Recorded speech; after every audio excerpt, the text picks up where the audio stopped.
Exam भरा है या कौन जेईई की तैयारी कर रहा है। तो मेरा मानना ये है कि हम तब तक कोई ऐसा काम नहीं करेंगे जिसके लिए मेरे को एडवांटेज नहीं पता कि मेरे को गेट देने का फायदा क्या होगा, या मेरे को जेईई का एग्जाम देना है या एसएससी जेईई। अगर सपोज ठीक है मेरे को पता है सिविल इलेक्ट्रिकल है, मेजॉरिटी आप लोगों में से इंटरेस्टेड होंगे ही अपनी स्टेट में जॉब करने के लिए, जूनियर इंजीनियर के लिए या असिस्टेंट इंजीनियर के लिए। लेकिन सर ने बोला कि अभी प्रिपरेशन कौन स्टार्ट कर रहा है, आप लोग कॉलेज में है, सेकंड ईयर में है, थर्ड ईयर में है, फाइनल ईयर में है, मे भी शायद आपको ये नहीं पता कि मेरे को कॉलेज के साथ रहते रहते इसको कैसे मैनेज करना है, या मैं कॉलेज के साथ साथ अगर मैं प्रिपरेशन इसकी करता हूं तो मेरे को एडवांटेज क्या होगा, राइट। ये कुछ क्वेश्चंस हैं, मतलब जब तक आपको इसके आंसर नहीं मिलेंगे देयर में भी चांस कि आप लोगों को उसको परस्यू करना, उस चीज को परस्यू करना बहुत डिफिकल्ट हो जाता है उस चीज के लिए, राइट। तो ये सारी चीजें मेरे को आपसे डिस्कशन करना है कि आप लोगों के पास क्या क्या ऑप्शंस अवेलेबल हैं, उसको करने की क्या एडवांटेजेस हैं, क्या बेनिफिट्स होंगे, अगर आप सेकंड ईयर में हैं तो कैसे परस्यू करना है, थर्ड ईयर से तो कैसे परस्यू करना है, अभी अगर आप फाइनल ईयर में आ गए तो उसको कैसे करना है। तो हम लोग सारी चीजों को एक एक करके डिस्कस करेंगे, राइट। अब जैसे आप लोग बीटेक जब कंप्लीट करेंगे तो बीटेक करने के बाद आप लोगों के पास जो मेनली जो ऑप्शंस रहता है वो क्या क्या ऑप्शंस होता है, मेनली क्या क्या कर सकते हैं बीटेक करने के बाद। कंप्यूटर साइंस तो मेजॉरिटी बच्चा क्या करता है, अपनी प्राइवेट के जो ऑप्शन देखते हैं कि मेरे को जॉब मिल जाए इमीडिएटली, यही ऑप्शन देखते हैं कंप्यूटर साइंस, या कोई और भी ऑप्शन होता है आप लोगों के लिए, कोई और ऑप्शन होता है आप लोगों के लिए कंप्यूटर साइंस? हाँ होता नहीं है, पता नहीं है, पता नहीं है क्या होता नहीं है, यूपीएससी। हाँ यूपीएससी, सर यूपीएससी का ठीक है, वो एक ऐसी ऑप्शन है जिसमें मे बी कोई भी ग्रेजुएट जा सकता है। अगर मैं पर्टिकुलरली बात करूं कि कंप्यूटर साइंस के लिए कि बीटेक कंप्यूटर साइंस के, इसके बाद मेरे पास क्या क्या ऑप्शंस है। Job is one of the option, private में मेरे को जॉब करना है। दूसरा मैं कोई अपना सेटअप अपना स्टार्ट कर सकता हूं, मैं अपना कुछ इसके लिए सर्विसेज देना स्टार्ट कर देता हूं, वेब डेवलपमेंट से रिलेटेड, सॉफ्टवेयर से रिलेटेड या ऐप से रिलेटेड मैं वो अपना सर्विसेज देना स्टार्ट कर सकता हूं। इसके अलावा और हायर स्टडीज में तुम लोग जा सकते हो, राइट। और ये चीज मैं जनरल बोल रहा हूं सभी के लिए, चाहे वो डिप्लोमा होल्डर है, चाहे वो बीटेक होल्डर है, किसी भी ब्रांच से, कि जब आप अपना ये कंप्लीट करेंगे बीटेक तो आपके पास जो मेन ऑप्शन निकल के आता है वो है आप लोगों के पास जो जॉब, इमीडिएटली आप लोग जॉब देखते हैं कि मेरे को बीटेक मैंने कंप्लीट किया, मेरे को जॉब मिल जाए कहीं पे भी, चाहे वो प्राइवेट जॉब है चाहे वो गवर्नमेंट जॉब है, राइट। सिविल है, इलेक्ट्रिकल है, ऑब्वियसली आप लोग देखोगे कि मेरे लिए जो ज्यादा ऑप्शन जो कंफर्टेबल है वो आपका जेईई या असिस्टेंट इंजीनियर का जॉब है। दूसरा ऑप्शन जो आप लोगों के पास आता है वो पब्लिक सेक्टर का आता है। पीएसयू सुना है, पब्लिक सेक्टर अंडरटेकिंग, कुछ पीएसयू होते हैं, ये वर्ड सुना आप लोगों ने, पीएसयू होते हैं पब्लिक सेक्टर अंडरटेकिंग्स। इसमें डिप्लोमा होल्डर और बीटेक होल्डर दोनों जा सकते हैं। बीटेक होल्डर जाता है, मेजॉरिटी कैसे जाता है वो सारा मैं डिस्कशन करूंगा। डिप्लोमा होल्डर कैसे पब्लिक सेक्टर में जाता है, किस पोस्ट के लिए आप लोग जा सकते हैं, वो सारा हम लोग डिस्कस करेंगे। तो एक पहला ऑप्शन जो हमारे पास आता है डिप्लोमा करने के बाद या बीटेक करने के बाद, वो क्या आता है, मैं जॉब के लिए जा सकता हूं। जॉब में एक प्राइवेट जॉब हो सकती है, मेरे को देख लो यार, उनको तो रोज देखते हो, कर्टन ही हटा रहे, कुछ नहीं कर रहे हैं, आधा पौना घंटा मेरे को सुनना है ढंग से। इस चीज का मैं गारंटी आपको दे रहा हूं कि आधे पौने घंटे के बाद आप लोग सोचने को मजबूर हो जाएंगे कि यस सर ये चीजें तो मेरे को किसी ने बताया नहीं है। क्योंकि प्रॉब्लम यहीं पे आती है कि अगर हमें जब हम बीटेक कंप्लीट कर लेते हैं, कुछ करने स्टार्ट लग जाते हैं, तो जो 2-4 साल के बाद हमें कुछ ऐसी चीज पता लगती है कि यार अच्छा ऐसा भी कुछ था, मेरे को तो किसी ने बताया नहीं। ऐसी बहुत सारी, हर किसी के साथ ये लाइफ में किसी न किसी स्टेज पे हमें एक ऐसी चीज पता लगती है, ऐसी स्टेज पे जाके जब हम ये वर्ड बोलते हैं सर हमें तो किसी ने बताया नहीं ये चीज, अगर मेरे को कोई बता देता शायद मैं उसको कर लेता। तो वो सारी ऑप्शंस, वही चीजें मेरे को आपसे डिस्कस करनी है यहाँ पे। तो पहला ऑप्शन मैंने आपको बताया कि आप बीटेक का डिप्लोमा करने के बाद आप लोग जॉब के लिए जा सकते हैं, जिसमें प्राइवेट जॉब भी हो सकती है, गवर्नमेंट जॉब भी हो सकती है और पब्लिक सेक्टर भी हो सकता है। तीनों अलग कैटेगरीज की जॉब्स हैं। दूसरा आप लोग क्या कर सकते हैं, हायर स्टडीज के लिए जा सकते हैं। बीटेक के बाद किसके लिए, हायर स्टडीज के लिए जा सकते हो, बीटेक के बाद मास्टर्स प्रोग्राम के लिए, एमटेक प्रोग्राम के लिए जा सकते हो। एक ऑप्शन है हमारे पास, जाना नहीं जाना वो बात की बातें हैं, ठीक है।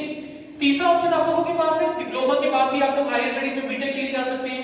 तीसरा ऑप्शन आप लोग क्या कर सकते हैं, अब्रॉड भी जा सकते हैं, हायर स्टडीज करने के लिए अब्रॉड जा सकते हैं। किसी का है ड्रीम अब्रॉड जाने का, अब्रॉड जाने का किसी का ड्रीम है, वेरी गुड, ओके। तो एक अब्रॉड का ऑप्शन आप लोगों के पास होता है। और क्या ऑप्शन होता है, आप हायर स्टडीज मैनेजमेंट डोमेन में भी जा सकते हो। मैनेजमेंट डोमेन की ऑप्शन होती है कि नहीं होती है, एमबीए होता है कि नहीं होता है एमबीए। उसके अलावा और क्या ऑप्शन होता है, आप अपने बिजनेस में जा सकते हैं, राइट। यही ब्रॉडर टर्म में यही ऑप्शंस होती हैं आप लोगों के पास बीटेक करने के बाद या डिप्लोमा करने के बाद।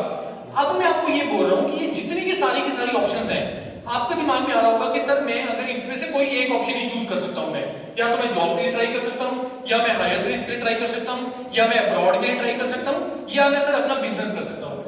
अब मैं आपको ये बोल रहा हूं कि जितने भी करियर ऑप्शंस अवेलेबल हैं जो मैंने आपको बताया, वो सारी की सारी एक सिंगल एग्जाम के थ्रू ऑप्शन ओपन होता है।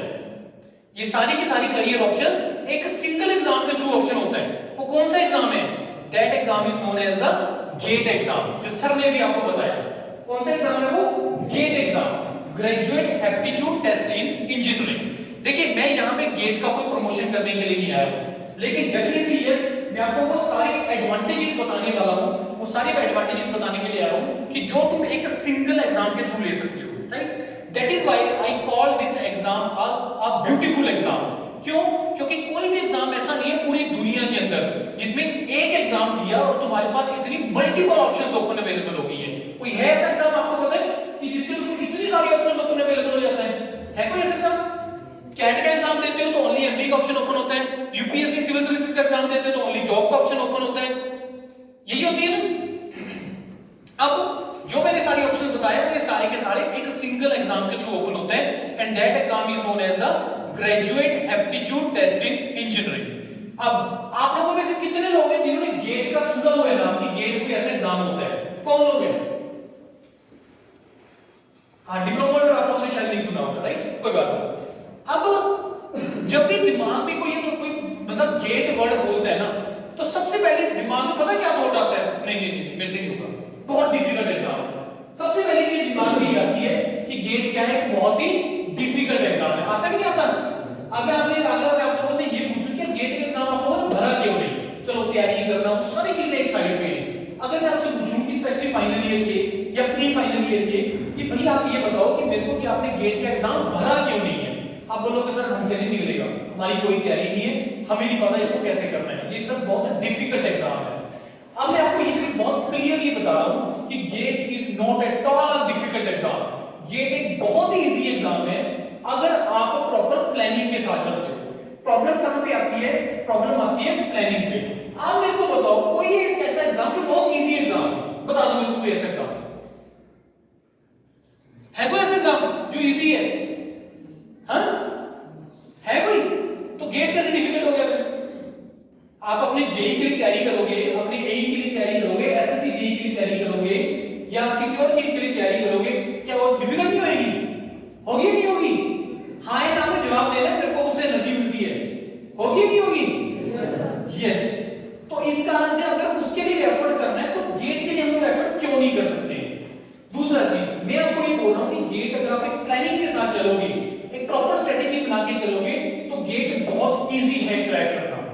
और दूसरा दिमाग में ये आता है कि सर गेट अगर मैंने मेयर क्वालीफाई कर दिया तो उससे तो मेरा बनना ही कुछ नहीं है। ऐसा भी नहीं है, वो भी मैं सारी चीजें आपसे डिस्कस करूंगा कि गेट एक ऐसा एग्जाम है कि अगर तुम मेयर क्वालीफाई भी करते हो, जनरल कैटेगरी 27 से 28 से 30 नंबर भी लेके आते हो, तब भी तुम्हारे पास करियर का ऑप्शन अवेलेबल हो जाता है।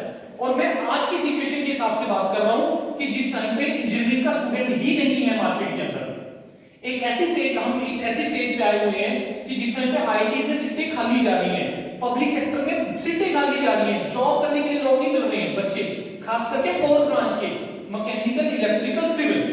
इस टाइम पे जो सबसे ज्यादा एडवांटेज है गेट एग्जाम देने का मैकेनिकल, इलेक्ट्रिकल और सिविल ब्रांच के स्टूडेंट को है।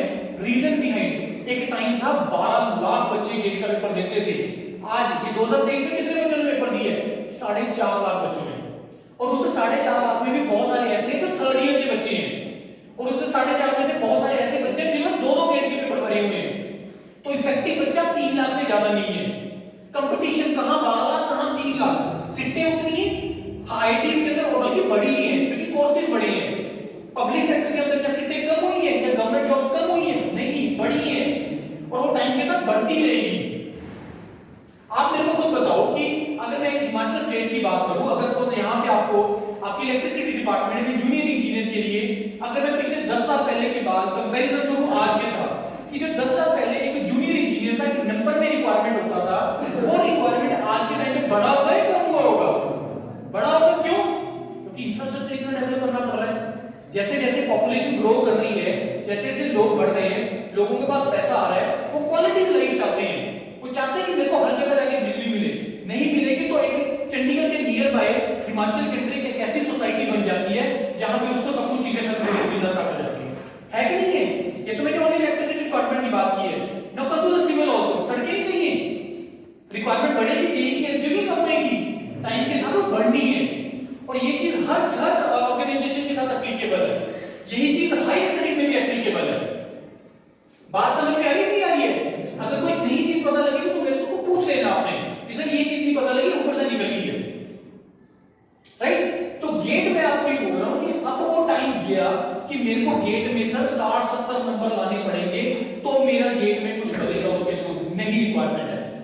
30-35-40 नंबर के थ्रू भी, गेट के थ्रू आज के टाइम पे नौकरी मिल रही है, पब्लिक सेक्टर मिल रहा है। मेयर 35-40 नंबर, और मेयर 35-40 नंबर लाने के लिए मेरे को 100 नंबर का नहीं पढ़ना है, मेरे को 60-70 नंबर का पढ़ना है। वही जो मैं बोल रहा हूं बात स्ट्रेटेजी की, कि अगर तुम प्रॉपर स्ट्रेटेजी बना के चलोगे, प्लान करके चलोगे कि सर मेरा इलेक्ट्रिकल ब्रांच है, मेरे को 2-3-4 सब्जेक्ट ऐसे बता दो सर, नहीं करने हैं, छोड़ दूंगा मैं, बिल्कुल ऐसे करना है।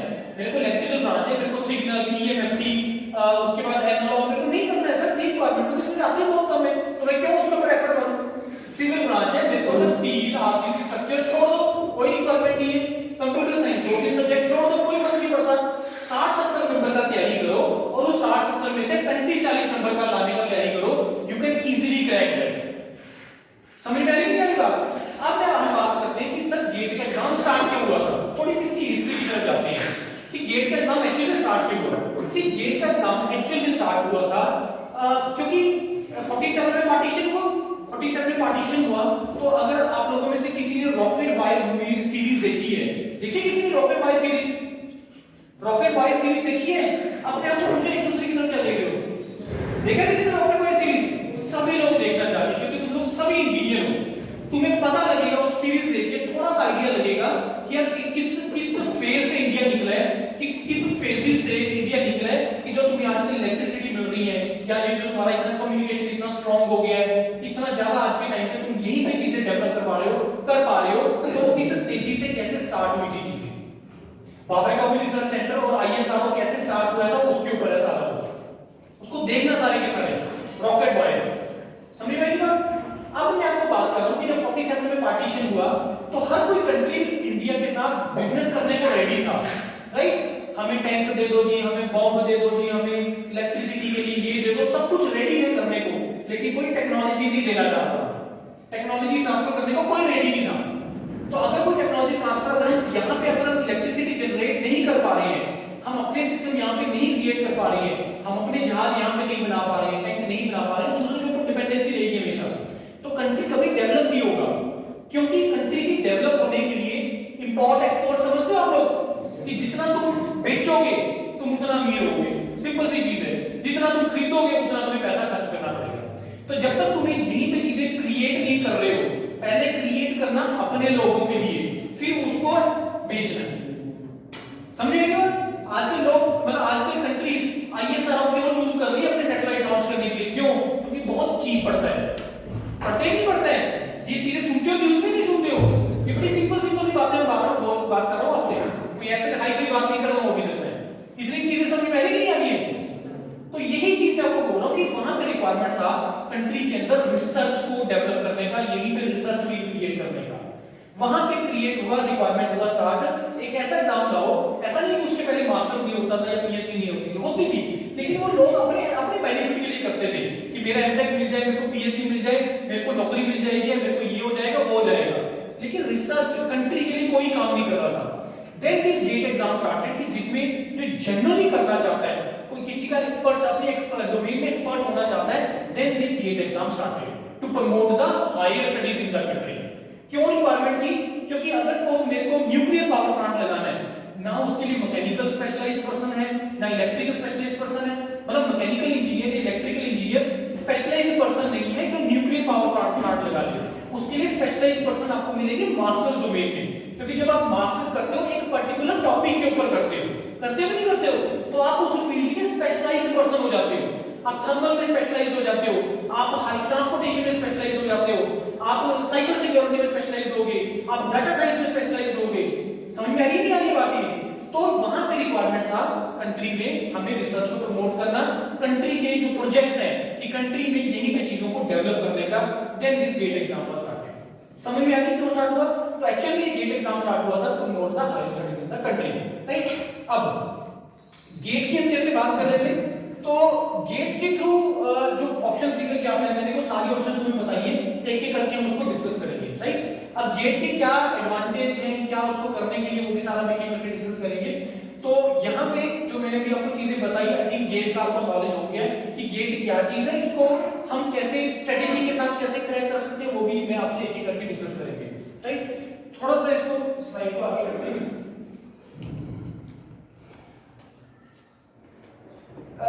थोड़ा सा मैं अपने बारे में बता दूं। सी हमारे 3 प्लेटफॉर्म है। फर्स्ट प्लेटफॉर्म है इंजीनियर्स करियर पॉइंट, वो स्टार्टेड इन 2011 में हमने स्टार्ट किया था। Again to prepare students for the various competitive exams like GATE के लिए, एसएससी जेईई के लिए, RRB, junior engineer, sub division engineering exams के लिए हम लोग प्रिपरेशन करवाते हैं। उसके बाद इस योरपीडिया प्लेटफॉर्म वी स्टार्टेड इन 2017 में स्टार्ट किया, और ये ऑनलाइन प्लेटफॉर्म है। रफली 2.5 लाख के आसपास इसका सब्सक्राइबर है, और ये ऐसा प्लेटफॉर्म है जिस तरीके से मैं तुम्हें गाइड कर रहा हूं, और ये उसी पर्पस के लिए है। हम लोग ये हैं, ये स्पेशली ये एक ओनली प्लेटफॉर्म है जो प्रमोट कर रहा है कंट्री में हायर स्टडीज को, जो बता रहा है कि तुम हायर स्टडीज करो, तुम्हें एडवांटेज होगा। उसका क्या एडवांटेज होंगे वो भी मैं बताऊंगा कि हायर स्टडीज करने के क्या एडवांटेज है।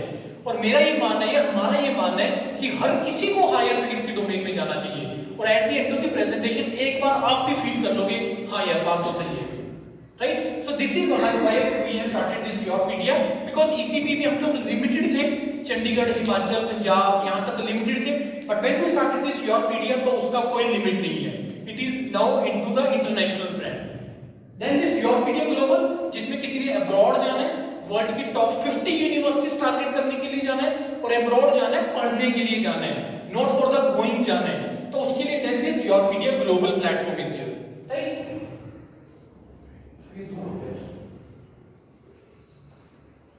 गेट एग्जाम क्या है, मैंने आपको उसके बारे में बताया। थोड़ा सा गेट एग्जाम के एग्जाम स्ट्रक्चर के बारे में जानते हैं। कोई फाइनल ईयर से कौन है यहाँ पे?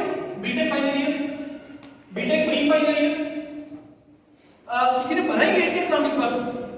भरा है? Very good, very good. चलो गेट का एग्जाम स्ट्रक्चर क्या होता है? देखो गेट में क्या है कि 65 क्वेश्चन होते हैं, 65 क्वेश्चन, 65 क्वेश्चन, 100 मार्क्स का ये एग्जाम होता है, और 180 मिनट होते हैं, राइट। 180 मिनट का ये एग्जाम होता है, 65 क्वेश्चन इसके अंदर आते हैं, और ये होता है आपका 100 नंबर का, 100 नंबर का एग्जाम होता है। उसके बाद इसमें 3 टाइप ऑफ क्वेश्चन आते हैं। एक मल्टीपल चॉइस क्वेश्चन होते हैं, जिसमें एक क्वेश्चन होगा, 4 ऑप्शन होंगे, ठीक है, एक करेक्ट होगा। दूसरा आएगा multiple selection question. Multiple selection question होता है जिसमें एक से ज्यादा आंसर ठीक होते हैं। तीसरा कुछ टाइप ऑफ क्वेश्चन होता है न्यूमेरिकल आंसर टाइप, नेट, जिसमें फिलिंग द ब्लैंक होता है, आपको आंसर वहां पे राइट करना होता है। 3 टाइप ऑफ क्वेश्चंस। इसमें जो आप अपने कोर टेक्निकल पढ़ते हो, 100 नंबर में से वो आता है 70 नंबर का। सिविल ब्रांच में से 70 मार्क्स का आएगा, इलेक्ट्रिकल में से 70 मार्क्स का, कंप्यूटर साइंस का 70 मार्क्स का, और 30 मार्क्स जो आएगा उस 30 मार्क्स में से 15 नंबर का आएगा आपका इंजीनियरिंग मैथमेटिक्स, जो आप लोग पढ़ते हैं, M1 M2 M3 पढ़ते हो ना सभी लोग, ठीक है जी। और 15 नंबर का आएगा quantitative aptitude, reasoning and English. Quantitative aptitude क्या है? वो 10th तक आप पढ़ के आते हो मैथमेटिक्स, प्रॉफिट लॉस, ये पढ़ते हो ना चीजें, प्रोपोर्शन, और आपका ये एलसीएम एचसीएफ वगैरह ये चीजें पढ़ते हो ना सभी, ये 10th तक का मैथमेटिक्स होता है। रीजनिंग में नंबर सीरीज आप पढ़ते हो, पिक्चर प्रॉब्लम्स पढ़ते हो, ये सारा रीजनिंग होता है। सिटिंग अरेंजमेंट हो गया, उसके बाद आपका एजी से रिलेटेड प्रॉब्लम्स हो गया, ये सारा रीजनिंग का पार्ट होता है। और इंग्लिश, सेंटेंस करेक्शंस वगैरह, रीडिंग कॉम्प्रिहेंशन, बड़ा सिंपल सा होता है। तो 15 नंबर का क्वांट रीजनिंग इंग्लिश, 15 नंबर का आपका इंजीनियरिंग मैथमेटिक्स, और 70 नंबर का आपका क्या आएगा? आपका कोर टेक्निकल आएगा। तो ये इसका क्या है? Exam structure. उसके बाद इसमें 1 मार्क क्वेश्चन जो होता है उसका 0.33 नेगेटिव मार्किंग होता है। जो 2 मार्क का क्वेश्चन होता है उसका 0.66 का नेगेटिव मार्किंग होता है। जो न्यूमेरिकल आंसर टाइप क्वेश्चन होता है उसका नेगेटिव मार्किंग नहीं होता है। चलो कोई बात नहीं, उसके बाद गेट के कुछ फीचर बताता हूं मैं। गेट एग्जाम देने के एक तो 70-30 का रेशियो होता है, दूसरा गेट का एग्जाम आप 3rd ईयर ऑनवर्ड दे सकते हो। 3rd ईयर ऑनवर्ड आप गेट का एग्जाम दे सकते हो, इसमें कोई एज लिमिट नहीं होता। कोई बता सकता है कि गेट में एज लिमिट क्यों नहीं होता? गेट एग्जाम में एज लिमिट क्यों नहीं होता? कॉमन सेंस का क्वेश्चन है, सोचो, 2 मिनट में सोचो, कि दिमाग में जोर डालोगे ना, मिल जाएगा तो बच्चे का।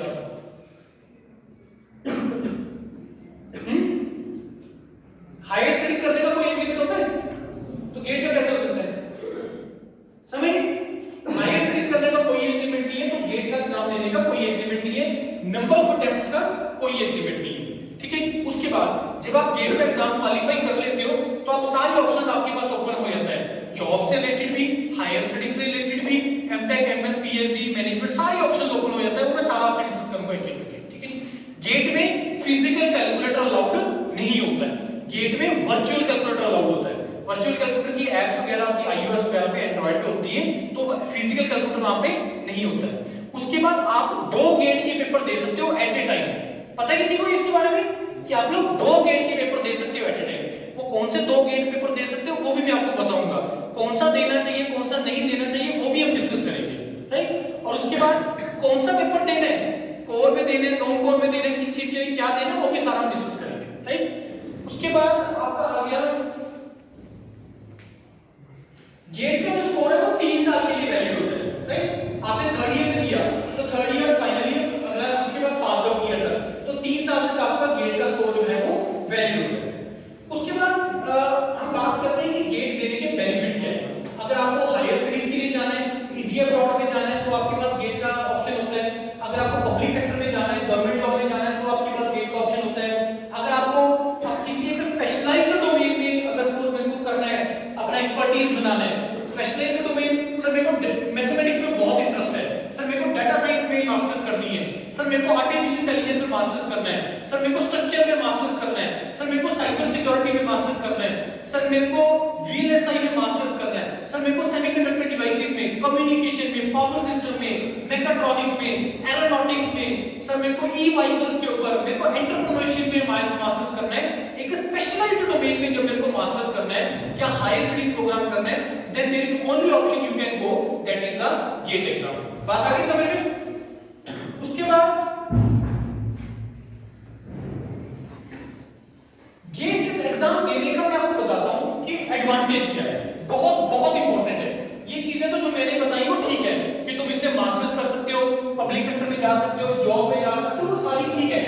अब जो मैं 3-4 पॉइंट आपको देने वाला हूं कि गेट का एग्जाम देने के बेनिफिट क्या है। सबसे पहली चीज, अब मेरा सीजीपीए 6 है, किसी और का सीजीपीए 9 है, क्या ये इस चीज का एश्योरेंस है कि मेरा नॉलेज कम है उसका नॉलेज ज्यादा है एश्योरेंस? ये 6 सीजीपीए वाला गेट क्वालिफाई कर गया, वो गेट क्वालिफाई नहीं कर पाया, लेकिन ये इस चीज का एश्योरेंस है कि मेरा टेक्निकल नॉलेज कंपैरेटिवली उससे बेटर है कि नहीं? ये this is the first advantage कि अगर आप गेट क्वालिफाई कर लेते हो तो कोई आपके ऊपर ये क्वेश्चन मार्क नहीं लगा सकता कि भाई इसको अपनी ब्रांच का, अपने सब्जेक्ट्स का नॉलेज नहीं है। अगर आपका गेट क्वालिफाई है तो यस, हर कोई उसको कंसीडर करेगा। आप कहीं पे भी जा रहे हो, जॉब के लिए जा रहे हो, कहीं हायर स्टडीज के लिए जा रहे हो, प्राइवेट के लिए जा रहे हो, कहीं पे भी जा रहे हो, अगर आप उसको जाके बोल रहे हो कि सर मैं गेट क्वालिफाइड, वो आपको एडवांटेज देगा। और ये इस चीज का प्रूफ है कि आपका जो टेक्निकल नॉलेज है, जो आपका अंडरस्टैंडिंग है, जो एप्टीट्यूड है आपकी इंजीनियरिंग का, वो आपको उसका बेसिक अंडरस्टैंडिंग है। क्योंकि गेट का फुल फॉर्म क्या है? Graduate aptitude test in engineering. ये आपका एप्टीट्यूड चेक करता है आपका इंजीनियरिंग नॉलेज का, राइट। तो पहला एडवांटेज मैंने आपको जो बताया कि ये इस चीज का प्रमाण है, इस चीज का प्रूफ है कि तुम्हारा टेक्निकल नॉलेज इज गुड। पहला। दूसरा, गेट एग्जाम देने का एडवांटेज, क्वालिफाई करने का एडवांटेज ये है कि आप इस गेट एग्जाम के अपने रिज्यूमे को पूरी लाइफ आप अपने रिज्यूमे पे लिख सकते हो। There is not even a single exam जिसको आप पूरे साल, पूरी लाइफ लॉन्ग अपने रिज्यूमे पे लिख सकते हो और उसका बेनिफिट ले सकते हो। टेकिंग एग्जांपल, हम लोग प्रिपरेशन करवाते हैं एग्जाम्स का, राइट। हमें टीचर्स का रिक्वायरमेंट होता है। सबसे पहली चीज मैं क्या चेक करता हूं, इसने कॉम्पिटिटिव एग्जाम का क्या इसमें दिया है, नहीं दिया। समझ में आई बात? चाहे उसका 10 साल का एक्सपीरियंस है, चाहे 5 साल का एक्सपीरियंस है, चाहे 15 साल का एक्सपीरियंस है, वो एडवांटेज उसको मिलेगा। मेरे पास 2 रिज्यूमे आ गए, ये बहुत अच्छी रिप्यूटेड पॉलिसी है, ये नॉर्मल पॉलिसी है, लेकिन इसका गेट इसने क्वालिफाई किया है और गेट में इसने अपीयर हुआ है, तो I am going to preference to this person. Reason सब पता लग गया? तो ये आपको एडवांटेज पूरी लाइफ मिलेगा। समझ में आई बात? तीसरा बेनिफिट, जब आप गेट का प्रिपरेशन करते हो तो मैं यहां पे क्वालिफाई ना क्वालिफाई करने वाली बात नहीं कर रहा हूं। जब आप गेट का प्रिपरेशन करते हो तो चीजों को आप समझ के पढ़ते हो। गेट क्रैक करने वाला एग्जाम नहीं है, गेट रट्टा एग्जाम लगाने वाला एग्जाम नहीं है। गेट क्या है? एक technical aptitude concept based exam है कि जिससे आपके सब्जेक्ट्स का कंसेप्ट जो है वो क्लियर होती है। अगर तुम्हें किसी अपने सब्जेक्ट की कंसेप्ट क्लियर नहीं है, यू कैन नॉट क्वालिफाई। बड़ी सिंपल सी चीज है, रट्टा मार के याद करके नहीं होगा एक एग्जाम। बात आ रही समझ नहीं आ रही है? तो अगर तुम गेट का प्रिपरेशन करते हो, क्वालिफाई करना ना करना का अलग मैटर है, लेकिन अगर गेट का तुम प्रिपरेशन करते हो तो तुम्हारा ओवरऑल जो टेक्निकल नॉलेज है वो बढ़ता है। समझ में आई बात? चौथा चीज, अब मैं वो पॉइंट डिस्कस करने वाला हूं कि मान लो तुमने पूरा साल मेहनत किया गेट का, जेन्युइनली मेहनत किया, गेट क्वालिफाई नहीं हुआ, इसका कोई फायदा तो हुआ नहीं। Now I am going to tell you वो सारी बेनिफिट्स कि जिसमें अगर आपका गेट क्वालिफाई नहीं होता है लेकिन तुमने जस्टिफिकेशन किया अपनी प्रिपरेशन के साथ, उसका क्या बेनिफिट होता है। अब गेट में कितना परसेंटेज ऑफ स्टूडेंट्स है जो क्वालिफाई करता है, अंदाजा बताओ। हाँ, एक नहीं है, कितना परसेंट स्टूडेंट है जो क्वालिफाई करते हैं गेट? हाँ, रफली 16 to 18%, 16 से 18% जो स्टूडेंट है वो गेट क्वालिफाई करता है। अब दिमाग में ये मत बिठाना कि डिफिकल्ट है, नहीं, 50% बच्चा ऐसा है जो बिना तैयारी के जाता है, देखा देखी में चला जाता है। 10% तो क्लियर ही नहीं होता, 10% बच्चा क्लियर नहीं होता गेट में, 40% बच्चा ऐसे ही चला जाता है देखा देखी में, जैसे मैंने बोल दिया जाके बोल दिया मैं तो गेट का एग्जाम भर दोगे लेकिन तैयारी फिर भी नहीं करोगे। तो ऐसा बच्चा 50% होता है टोटल। रहा पीछे 50% बच्चा, उस 50% में से कुछ ऐसे लोग भी होते हैं जिस दिन उनका दिन अच्छा नहीं रहा, दिन अच्छा नहीं रहा, सर सारा साल मेहनत किया, मैं पूरा मतलब मैं जब पेपर सॉल्व करने लगा मेरा सबसे बेस्ट सब्जेक्ट था कंट्रोल सिस्टम, मैंने सिर्फ उसके क्वेश्चन सॉल्व करने स्टार्ट किए, एक भी क्वेश्चन नहीं लगा। तुम लोग प्रेशर ले लो, मतलब उस अंडर प्रेशर तुम लोग परफॉर्मेंस जो है तुम्हारी डाउन हो जाएगी। मतलब कहने का है मे बी शायद तुम उस दिन बीमार हो गए, तो वो जो 3 घंटे हैं वो तुम्हें डिसाइड नहीं कर सकते कि तुम्हारा प्रिपरेशन कैसा है। समझ में आ गई कि अगली बात? अब मैं उस पॉइंट पे आ रहा हूं कि गेट क्वालिफाई नहीं हुआ, इसका एडवांटेज कौन सा ऐसा एग्जाम है जिसका सक्सेस रेट सबसे कम है? इंडिया के अंदर कौन सा ऐसा एग्जाम है जिसका सक्सेस रेट 1% से भी कम है? यूपीएससी इंजीनियरिंग सिविल सर्विसेज का कितनी सीटें होती है उसमें? कितनी सीटें होती हैं? 1250। एक साल के अंदर कितना बच्चा क्लियर होता है उसके प्रीलिम्स के अंदर? कितने लोग क्लियर होते हैं? रफली 10 लाख के आसपास, 8-10 लाख के आसपास। तो परसेंटेज निकाल लो कितना होगा, ठीक है? तो मेरे को ये बताओ कि अगर जिनका क्वालिफाई नहीं हुआ तो इट मींस आपको क्या लगता है उसका नॉलेज ठीक नहीं है? क्या वो डिजर्व नहीं करता? बताओ, क्या वो डिजर्व नहीं करता फाइनल सिलेक्शन? यस कर सकता है। सिमिलरली मैं गेट की बात कर रहा हूं कि मान लो जिसका क्वालिफाई नहीं हुआ लेकिन उसने तैयारी अच्छे तरीके से किया था, तो आपको क्या लगता है कि वो अगली बार गेट का एग्जाम नहीं निकाल सकता? बिल्कुल निकाल सकता है। दूसरा चीज कि अगर तुम एक बार गेट का प्रिपरेशन कर लेते हो तो गेट के अलावा जो बाकी एग्जाम्स आते हैं, आपका एसएससी जेई, आपका स्टेट जेई, आपका स्टेट एई, जो बहुत सारे पब्लिक सेक्टर अपना टेस्ट लेते हैं, तो उनके क्वालिफाई होने की जो प्रोबेबिलिटी है या जो उसके उसमें जो मैक्सिमम नंबर ऑफ स्टूडेंट जो उनको एग्जाम्स को क्वालिफाई करता है वो लोग होते हैं जिन्होंने गेट के एग्जाम को एक बार गो थ्रू किया। समझ में आई बात? गेट क्वालिफाई नहीं हुआ सर, आप बताओ एडवांटेज है, मैंने तैयारी तसल्ली से की, तुम्हारी जो बाकी एग्जाम्स में उसमें सिलेक्शन होने की जो प्रोबेबिलिटी है वो बहुत ज्यादा हाई रहती है क्योंकि तुमने चीजों को अंडरस्टैंड करके पढ़ा है। जेई एग्जाम्स के अंदर कोई अंडरस्टैंडिंग नहीं चाहिए, रट्टा निकाल के एग्जाम लगा के एग्जाम निकाल सकते हो। यस मैं भी बोल रहा हूं, एसएससी जेई, आरबी जेई, ये कुछ ऐसे एग्जाम है जिसमें क्रैक करने वाले क्वेश्चन आते हैं या याद रखने वाले डाटाबेस क्वेश्चन। क्यों 120 मिनट 200 क्वेश्चन दे रहा हूं एसएससी जेई एग्जाम में, ये होता है एग्जाम पैटर्न। तो आपको क्या लगता है तुम्हें टाइम लगेगा वो लिखने का? ना, पढ़ा क्वेश्चन आता नहीं गलत, आता नहीं गलत, ऐसे याद रखने वाले कि जिसको याद है, वैल्यूज याद है, फॉर्मूला याद है, आपके कोड्स याद है, वो कर लेगा उसको। समझ में आ गई अभी? तो गेट की ये 4 एडवांटेज मैंने आपको बताई है, वो आपको हमेशा बेनिफिट देगी भविष्य में। मैंने यहाँ पे कोई एमटेक की बात नहीं की, मैंने यहाँ पे कोई पब्लिक सेक्टर की बात नहीं की, मैंने कोई और बातें नहीं की। समझ में आ गई बात? तो that is the reason why I am telling you each and everyone, जहां पे भी मैं जा रहा हूं कि आप सभी लोगों को गेट का एग्जाम देना चाहिए और उसकी तैयारी एक बार ढंग से करनी चाहिए। क्यों करनी चाहिए तुम्हें पता लग गया उसका रीजन? क्यों करनी चाहिए? लगा कि नहीं लगा पता? हां या ना तो बोलो। Very good. अब उसके बाद हम एक एक करके वो सारे ऑप्शन डिस्कस करते हैं कि जो मैं तुम्हें बताया कि जो तुम्हारे पास अवेलेबल है। सबसे पहले हम डिस्कस करते हैं जॉब्स के बारे में। देखो गेट के थ्रू जो तुम्हें जॉब्स का एडवांटेज होता है, जॉब्स की ऑप्शन अवेलेबल होती है वो 2 तरह की जॉब्स होती है।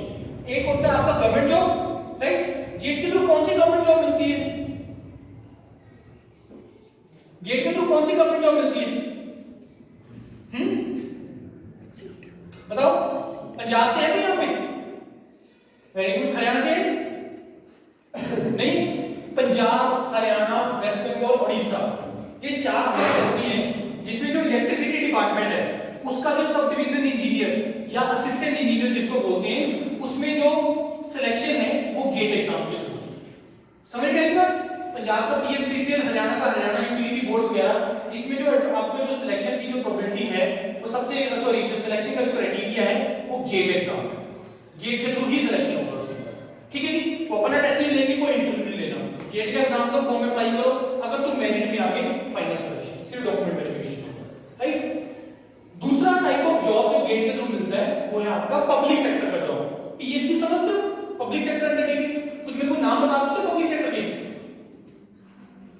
कुछ मेरे को पब्लिक सेक्टर के नाम बता सकते हो? एक दो तो बता दो यार, ऐसे मत करो। कोई पब्लिक सेक्टर के नाम तो बोलो, तो इतने बोल चुका हूं, 5-7 तो मैंने बोल दिए। हाँ बोलो, एसजेवीएल, हाँ, और बोलो, खोलो सी को, गलत ही बोल दो। हाँ, एनएचपीसी और एनएचआईएस और बताओ, तेल की निकलते हो, पेट्रोल तेल सारे दबाते हैं डेली। एचपीसीएल, आईओसीएल, ये सब पब्लिक सेक्टर है। और steel authority of India, SAIL, GAIL, ISRO, Indian space research organisation, DRDO, BARC, Hindustan aeronautical limited, ये सब पब्लिक सेक्टर है। 250 प्लस पीएसयूज हैं। Airport authority of India, BSNL, ये क्या है? आपका पंजाब नेशनल बैंक, एसबीआई, ये क्या है? ये सब पब्लिक सेक्टर हैं। राइट। अब एक पब्लिक सेक्टर में एंटर करने के 2 तरीके होते हैं। एक तो होता है through the GATE exam. Public sector ने गेट के थ्रू जो रिक्रूटमेंट करना स्टार्ट किया तकरीबन 2009-10 के आसपास किया। पहले अगर उससे पहले हर कोई हायर स्टडीज के लिए होता था गेट का एग्जाम। हायर स्टडी तो हमेशा रहेगा ही, लेकिन पब्लिक सेक्टर भी इसमें रिक्रूटमेंट करने लग गए।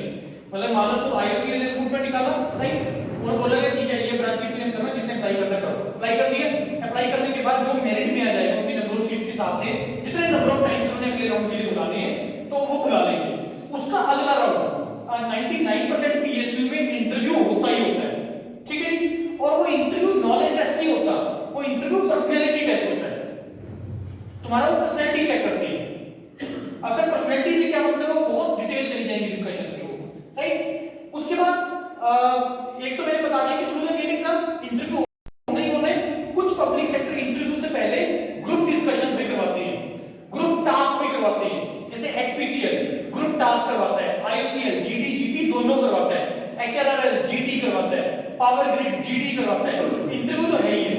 2-4 पीएसयू छोड़ के बाकी सब इंटरव्यू लेते हैं, जीडी, जीटी कुछ लेते हैं। कौन से PSU, GD, sorry interview GD, GT नहीं लेते? कोल इंडिया लिमिटेड, सीईएल नहीं करवाता है, राइट। उसके बाद आपका आ गया ये एनटीपीसी, एनएचपीसी दोनों में से एक है, एनटीपीसी है वैसे कि जो पब्लिक सेक्टर इंटरव्यू या जीडी, जीटी नहीं करवाता है। ये के साथ दिया, अप्लाई किया, मेरिट आई, फाइनल सिलेक्शन डन। अब सर पब्लिक सेक्टर बोल दी जा रही है, क्या बेनिफिट है पब्लिक सेक्टर के? पब्लिक सेक्टर जितना बच्चा गेट का एग्जाम देता है, रफली 40 to 50% उसका जो टारगेट होता है वो पब्लिक सेक्टर जाने का होता है। क्यों? सबसे बड़ा बेनिफिट सैलरी पैकेजेस, है ना। गवर्नमेंट जॉब नहीं है, पब्लिक सेक्टर है, गवर्नमेंट जॉब से ज्यादा सैलरी होती है इसमें। पब्लिक सेक्टर में 3 कैटेगरीज होती है, महारत्नास, मिनी रत्नास, नवरत्नास, राइट। अब बहुत डिटेलिंग चली जाएगी अगर हम और इन डेप्थ में जाएंगे, मैं मोटा-मोटा सा आपको बता रहा हूं। एवरेज पैकेज इसमें 10 से लेकर 18 लाख तक वेरी करता है। एडवांटेजेस, पब्लिक सेक्टर ज्वाइन करने के जॉब सिक्योरिटी बिल्कुल होती है, कोई इशू नहीं है। सैलरीज गवर्नमेंट जॉब से भी ज्यादा है। उसके बाद सर उसके अलावा जो बेनिफिट्स मिलते हैं वो बहुत अच्छे हैं, रहना, खाना, पीना, आना जाना सब कुछ है, अच्छी फैसिलिटीज है। मतलब अगर तुम्हें सैलरी अच्छी दे रहा है तो ऑब्वियसली बाकी बेनिफिट्स भी आपको अच्छे देगा। तो इस कारण से हर कोई जाना चाहता है पब्लिक सेक्टर के अंदर, लेकिन जॉब्स लिमिटेड है। अब ऐसा नहीं कि कम है, मैं कम नहीं बोल रहा हूं, मैं लिमिटेड बोल रहा हूं कि ठीक है अगर सपोज 1 लाख बच्चा क्वालीफाई किया है तो जो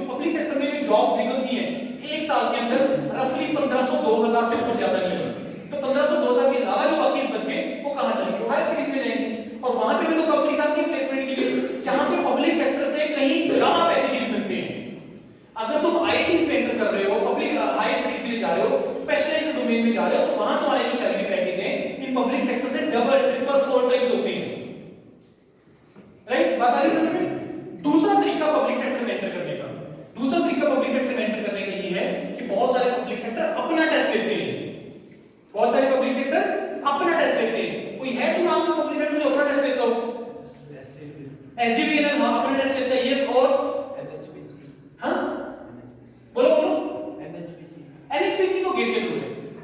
और बताओ, नहीं DRDO पहली बात तो पिछले 2 साल, अभी 2 साल से रिक्रूटमेंट करने लगा, 10 साल के बाद, 2010 के बाद उसने रिक्रूटमेंट ही नहीं की क्योंकि वो ओवर एम्प्लॉयड था। अब उसी में से निकल के हिंदुस्तान एरोनॉटिकल लिमिटेड बना है, जो आपका प्लेन्स और जो आपकी बहुत सारी मिसाइल्स, बहुत सारे जो है वो इक्विपमेंट बना रहा है डिफेंस के लिए। HAL बहुत अच्छा ग्रोथ कर रहा है, बहुत अच्छा ग्रो कर रहा है। HAL is also one of the organisation जो अपना टेस्ट लेती है, ISRO अपना टेस्ट लेती है। उसके अलावा और भाभा एटॉमिक रिसर्च सेंटर अपना टेस्ट भी लेते हैं, गेट के थ्रू भी लेते हैं, HPCL। और बताओ CPCL, HRRL, BHEL, BEL, EIL, ऐसे बहुत पब्लिक सेक्टर हैं जो अपना टेस्ट लेते हैं। तैयारी करने का तरीका वही है जो मैंने आपको एडवांटेज बता दिया, तैयारी वही है सारी के सारी। एयरपोर्ट अथॉरिटी ऑफ इंडिया आजकल निकली हुई है, 500 वैकेंसीज आई है, उसके अंदर 496 एयर ट्रैफिक कंट्रोलर के लिए ड्रीम जॉब है पब्लिक के लिए, इंजीनियर्स का। तो फैसिलिटीज बहुत ज्यादा है उसके अंदर। रेलवे और एयरपोर्ट बहुत फैसिलिटी देते हैं, समझ गए? एक साल के अंदर तुम लोग कम से कम 100+ एग्जाम दे सकते हो एक साल के अंदर, और हम लोग होते रहते हैं सर नौकरी ही नहीं है। प्रॉब्लम यहाँ पे हमें पता नहीं, प्रॉब्लम यहाँ पे अवेयरनेस नहीं। मैं बोल रहा हूं सीटें खाली जा रही है।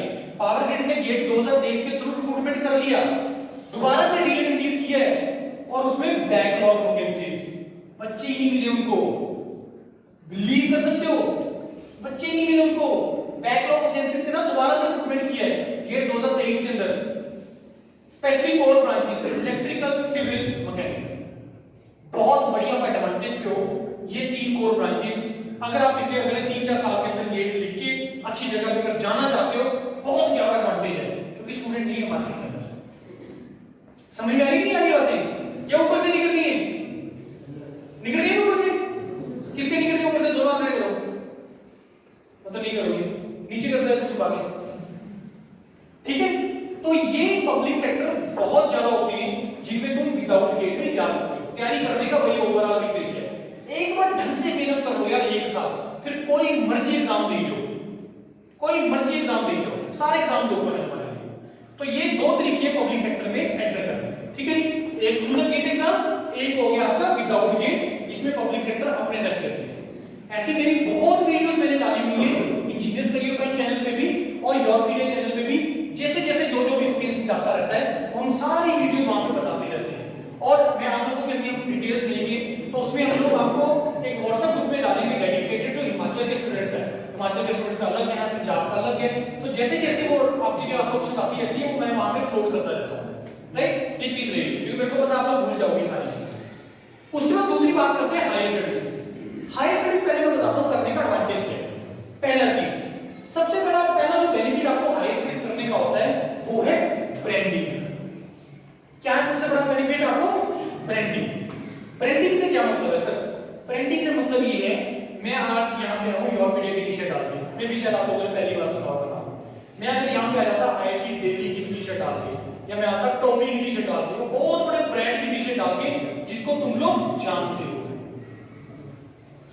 ऐसे ब्रांड के साथ जुड़ना, ऐसे ब्रांड को अपने रिज्यूमे में लेके आना जिसको लोग जानते हैं, उसको ब्रांड बोलते हैं। ये चीज फील कर पा रहे हो? ब्रांड गूज़बम्स खड़े हो किसी के ब्रांड वर्ड सुन के? हुए खड़े किसी के? ये ब्रांड होते हैं जो IITs, IIMs, एम्स, ये इंडिया के ब्रांड है जिसको पूरी दुनिया के लोग जानते हैं। IIT के इंजीनियर्स, IIT के बीटेक मास्टर स्टूडेंट्स वर्ल्ड की टॉप ऑर्गेनाइजेशन में बैठे कि नहीं बैठे हैं? बैठे कि नहीं बैठे हैं? यस बैठे हैं। तो कुछ तो रीजन है ना उसके पीछे। तो वो उसमें सबसे बड़ा रीजन है आपकी ब्रांड वैल्यू, क्योंकि हर किसी को ये पता है कि अगर ये एलुमनी है IIT का, NIT का, IIIT का, तो इट मींस कि उसको वहां तक पहुंचने के लिए मेहनत लगी है, और वही तुम्हें एडवांटेज दे दिए बाद में जाके। क्यों वहां पे IIT में जाके क्यों उतनी सैलरी पैकेज हाई दे रही है कंपनी जाके? 1 करोड़ 50 लाख 40 लाख 80 लाख दे रहे नहीं दे रही है? देती कंपनी वहां पे जाके नहीं देती है? क्यों देती है? आप लोग भी डिजर्व करते हो, करते नहीं करते? डिजर्व करते हो? क्यों? ब्रांड वैल्यू क्या आपकी?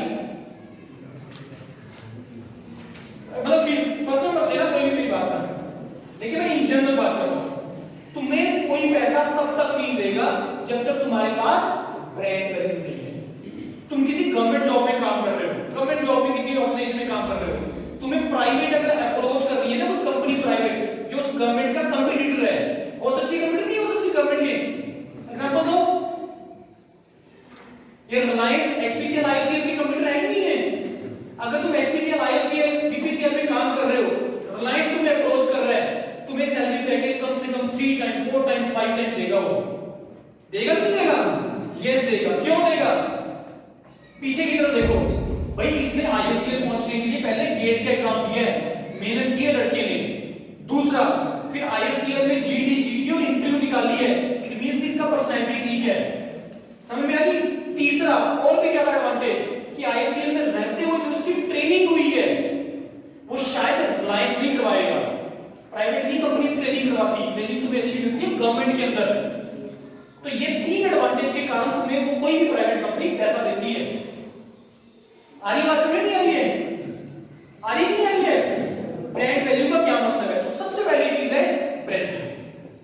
दूसरा हायर स्टडीज करने का एडवांटेज है स्पेशलाइजेशन। दूसरा क्या एडवांटेज है? स्पेशलाइजेशन। स्पेशलाइजेशन मतलब समझ गए? मैंने पहले बहुत सारी स्पेशलाइजेशन बोली थी नहीं बोली थी? कौन कौन सी बोलना कोई भी? हाँ जी बोलो बोलो। एआई बोला मैंने, और डाटा साइंस बोला, साइबर सिक्योरिटी, और अपने अपने फील्ड के बोलो। ये तो कंप्यूटर साइंस के वो अपनी बात बोलेंगे। तुम लोग सिविल और इलेक्ट्रिकल का हो, तुम्हारे लिए भी बोला था कुछ मैंने। स्ट्रक्चर बोलो, और सलमान क्यों बोल रहे थे? खुल के बोलो, मेरे को फेस करके बोलो। हाँ, कम्युनिकेशन सिस्टम और VLSI, semiconductor, power system, electrical में एनवायरनमेंट आ गई, स्ट्रक्चर आ गया, जियोटेक आ गया, ट्रांसपोर्टेशन आ गया, आर्किटेक्चर इंजीनियरिंग आ गया, रॉक इंजीनियरिंग आ गया, एनर्जी साइंस आ गया। बहुत है, कम से कम 1000 प्लस ऑप्शन होता है तुम्हारे पास जब तुम हायर स्टडीज के लिए अप्लाई करने लगते हो।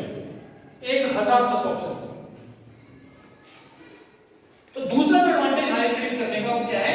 स्पेशलाइजेशन। क्योंकि आज के टाइम पे मार्केट में जो रिक्वायरमेंट है, जो इंडस्ट्री की रिक्वायरमेंट है, वो स्पेशलाइज्ड पर्संस की रिक्वायरमेंट है। वो सॉफ्टवेयर बनाने वाला काम गया, अब एआई टूल्स की रिक्वायरमेंट है। बीटेक इंजीनियर एआई टूल पे काम कर लेगा? चांसेस कम है। मतलब कोई ऐसा टूल क्रिएट कर देगा बीटेक के लिए स्टूडेंट स्पेशलाइजेशन वाला? नहीं कर सकता, क्योंकि बीटेक में आपके पास कंप्यूटर साइंस है। अनटिल और अनलेस तुम्हारे पास बीटेक की आर्टिफिशियल इंटेलिजेंस हो, तभी तुम किसी डाटा के ऊपर काम कर सकते हो, नहीं कर सकते हो।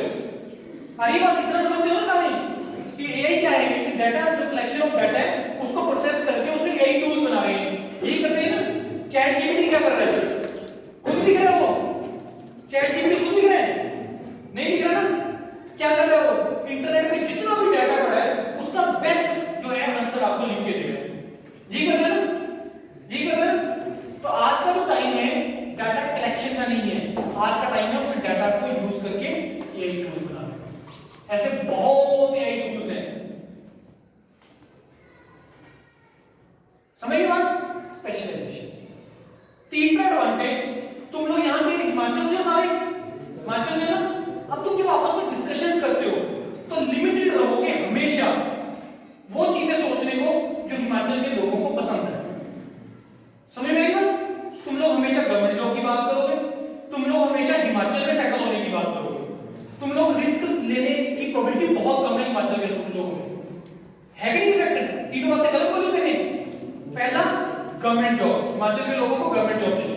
दूसरा, हिमाचल में ही रहना है, चलो जो भी रीजन है, ठीक है, नॉट टेकिंग पर्सनली, कोई भी अगर हो तो मैं बता देगा। तीसरा, हमें हिमाचल के लोगों को थोड़ा रिस्क लेने की जो टेंडेंसी है वो बहुत कम है, बहुत कम हम रिस्क लेते हैं। अब यहां से अगर इस इकोसिस्टम से मेरे को बाहर निकलना है, अपने सोच को नेक्स्ट लेवल पे लेके जाना है, कैसे पॉसिबल है? हमें किसी ऐसी क्लास में जाके बैठना पड़ेगा जहां पे हर स्टेट का बच्चा है। लर्निंग होगा नहीं होगा तुम्हारा? ये बैठे साउथ इंडियन की लाइन, ये बैठे वेस्ट बंगाल की लाइन, ये बैठे यूपी बिहार की लाइन, ये बैठे हिमाचल की, ये बैठे राजस्थान की। सोच के देखो, सोच के देखो तुम्हारा लर्निंग जो तुम्हें एक्सपोजर मिलेगा, ये तीसरी एडवांटेज है तुम्हें हायर स्टडीज का। ये एडवांटेज हायर स्टडीज से नहीं है, लेकिन जिस ब्रांड की मैं बात कर रहा हूं जहां पे पूरे इंडिया का बच्चा बैठा है वो वहीं पे मिलेगा तुम्हें, वहीं पे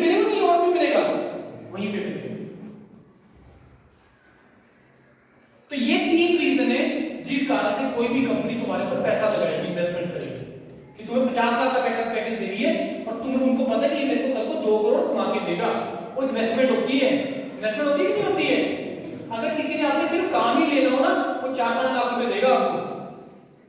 लेकिन अगर किसी ने ये देखना है कि जो मेरे को कमा के देगा, वो इन्वेस्टमेंट करेगी, और वो यहाँ नहीं मिलेंगे लोकल कहीं पे, वो ऐसी जगह पे जाके मिलेंगे जो मैंने 3 चीजें बता दी आपको। सही है गलत है? कोई बात नहीं, आपको नहीं लगा कोई बात नहीं, समझ में आ रही है बात? तो ये 3 रीजन है तुम्हें हायर स्टडीज करने के। इस कारण से पहला स्टेटमेंट, हर किसी को गेट का एग्जाम देना चाहिए। दूसरा, हर किसी को हायर स्टडीज करनी चाहिए। गवर्नमेंट जॉब, पब्लिक सेक्टर, ये उनके लिए किसी के लिए नहीं बनी है जो पैसा कमाना चाहता है तगड़ा, जो टेक्नोलॉजी के साथ खेलना चाहता है। मैं अंदर एंटर कर रहा था, सामने स्टीव जॉब्स का एक कोट लिखा हुआ है, वहां पे है, किसी को पता क्या लिखा हुआ है? भूल गया मैं, लेकिन पढ़ा मैंने, वो इसी से रिलेटेड है। किसी को याद है? पढ़ते हो उसको? हाँ, कह रहा अगर तुम चेंज लाना चाहते हो ना वर्ल्ड में, सोसाइटी में कुछ चेंज लाना चाहते हो, तो तुम्हें कुछ करना पड़ेगा। ऐसे बिना करे नहीं तुम ला सकते हो। यही कुछ लाइन का मतलब निकलेगा जो वहां पे लिखी हुई है। हाँ है ना? पढ़िए लाइन, ईमानदारी से बताना किसने पढ़ी है वो लाइन, ईमानदारी से, ईमानदारी से। देखो तुम्हारी सीढ़ियों के ऊपर सामने लिखा हुआ, तुम पढ़े, उसका मतलब तो चलो दूर की बात है। अच्छा, तुम्हें अपना तो सोचने का नजरिया चेंज करना पड़ेगा। अगर तुम लाइफ में कुछ अच्छा करना चाहते हो ना, तो तुम्हें सोचने का नजरिया चेंज करना पड़ेगा। और सोच कैसे बनती है? सोच ऐसे ही बनती है यार, मैं बता रहा हूं कि सोच तुम्हारी ऐसा बनेगी जब तुम ऐसे लोगों के साथ डिस्कशन कर रहे हो जो अलग लेवल पे सोच रहे हैं, मतलब जो बिजनेस की सोच रहे हैं, जो अपने बिजनेस माइंडेड टोटली। एक होते हैं ना, मतलब एक बढ़िया फैमिली होती है, हमेशा वो बिजनेस के बारे में सोचेगी, सोचेगी नहीं सोचेगी? एक कम्युनिटी होती है जो जिसको मिस्त्री बोल देते हैं कि जो हमेशा हाथ के काम करने के बारे में सोचेगा। समझ रहे नहीं समझ रहे? तो अगर मेरा पॉइंट समझ रहे हो, तो मेरे कहने का मतलब जब तक तुम्हारी ग्रोथ तब तक नहीं होगी जब तक तुम उस इकोसिस्टम से, उस जोन से बाहर निकल के नहीं सोचो। ये सारी की सारी चीजें। तो ये तीसरा जो मैं तुम्हें एक्सपोजर की बात कर रहा हूं, ये बहुत इंपॉर्टेंट है। तो ये सारी एडवांटेज है तुम्हें हायर स्टडीज का, राइट? हायर स्टडीज में 3 प्रोग्राम होते हैं। एक होता है एमटेक प्रोग्राम, जो 2 साल का प्रोग्राम होता है, जिसमें 12,400 रुपए पर मंथ का स्कॉलरशिप होता है। अच्छा, एक मेरे को ये बताओ कि अभी सभी लोग बीटेक कर लेंगे, जब भी कंप्लीट करेंगे, अगर आप लोगों को कुछ ऐसा चीज मिल जाए कि मेरा अपना सिस्टम चलता है, मतलब मैं अपना खर्चा निकालता हूं, क्या तुम्हें घर से प्रेशर आएगा घर पे पैसे दो? सोच के देखना, कभी नहीं आएगा। 10-15% एक साइड पर एक्सेप्शंस, इनको जनरली नीड है। लेकिन अगर तुम अपना खर्चा निकाल पा रहे हो और तुम्हें ये सारी एडवांटेज मिल रही है जो मैं तुम्हें बताई, ब्रांडिंग, स्पेशलाइजेशन, और तुम्हें जो है एक्सपोजर मिल रहा है, कोई नहीं मना करेगा तुम्हें, तुम्हारे पेरेंट्स कभी मना नहीं करेंगे। करेगा कोई मना? कभी नहीं करेगा। यार जॉब करने के लिए पूरी लाइफ पड़ी है, और इफ यू आर कैपेबल, तो जॉब तुम बीटेक के इमीडिएटली बाद भी निकाल सकते हो, जॉब के 5 साल बाद भी निकाल सकते हो, सॉरी बीटेक के 5 साल बाद भी निकाल सकते हो। निकाल सकते हो नहीं निकाल सकते? यस निकाल सकते हो। लेकिन वो 5 साल जो है ना बीटेक के बाद वाले, बहुत मुश्किल है। और ये वो 4-5 साल है जो तुम्हें एक बहुत अच्छा करियर दे सकते हैं। बीटेक के बाद तुम्हें 2-4-5 साल लगाने पड़ेंगे अच्छा आने वाली लाइफ को बनाने के लिए, लगाने पड़ेंगे, लगाने चाहिए, क्योंकि इन्वेस्टमेंट है तुम्हारी। ये क्या तुम्हारी इन्वेस्टमेंट है? समझ में आ रही बात नहीं आ रही है? और इमीडिएट कंपैरिजन कभी मत करना जब तुम बीटेक कंप्लीट करोगे एक दूसरे के साथ कि उसकी तो जॉब लगी, उसका तो ये कर गया, उसका तो ये कर गया। नहीं, वो टाइम नहीं है कंपैरिजन करने का। जॉब लग गया खुश हो जाएगा, 5-6 लाख का पैकेज, एक चला गया मास्टर्स करने के लिए, 2-3 साल के बाद उसका पैकेज कम से कम 25-30-40 लाख का होगा, कर लेना कंपैरिजन कर। समझ में आ रही बात? मास्टर्स की इंडिया से पीएचडी करने के लिए बाहर चला गया, $4,000 का पर मंथ का स्कॉलरशिप है पीएचडी में, कर लो कंपैरिजन 40 लाख के साथ। तो मेरे कहने का मतलब है कंपैरिजन की स्टेज इमीडिएट बीटेक के बाद नहीं आती है, कंपैरिजन की स्टेज एक टाइम आएगा जब आएगी, कम से कम 5-7 साल के बाद। अब तो एवरेज एज भी कम हो गई है हमारी, जो मैरिज की होती है, पहले प्रेशर लगाते थे घर पे, 22 हुई नहीं 23-24 में शादी कर दो, जल्दी करा दो। टाइम लेना हर चीज के लिए, तुम्हें फैक्ट बता रहा हूं, कोई जल्दी मत करना किसी चीज की। जॉब करने की तो बिल्कुल भी जल्दी मत करना, लेकिन जो मैं चीजें बता रहा हूं ये तुम्हें करनी है। अगर तुम अपना अच्छा करियर चाहते हो। समझ में आ रही बात? और तुम सब लोग कर सकते हो। ऐसा नहीं है कि सर मैं तो पढ़ने में ठीक नहीं हूं, मैं तो सर मेरे को ना प्लस आती है ना मैंने बीटेक में कुछ एफर्ट मारा, सर मैं नहीं कर सकता। सबसे ज्यादा जो प्रोबेबिलिटी है ऐसा अच्छा करियर बनाने की उन्हीं लोगों की होती है जिन्होंने पूरी लाइफ कुछ नहीं किया लेकिन उसको इतनी चीज समझ लगी कि गेट एक ऐसा एग्जाम है जो मेरी जिंदगी सेटल कर सकता है, जो मेरे को अच्छी सी शादी करवा सकता है। गलत है? गलत बोला मैंने? केटी कैसा एग्जाम है जो तुम्हारे पिछले सारे पाप हो सकता है। पीछे कुछ किया नहीं किया कोई मैटर नहीं करेगा, कुछ भी मैटर नहीं करेगा। बिलीव मी, बहुत सक्सेस स्टोरीज ऐसी, बहुत सक्सेस स्टोरीज है। योर पीडीएफ में खोल के दिखाता हूं, लाइट ही चली गई है यूट्यूब चैनल करो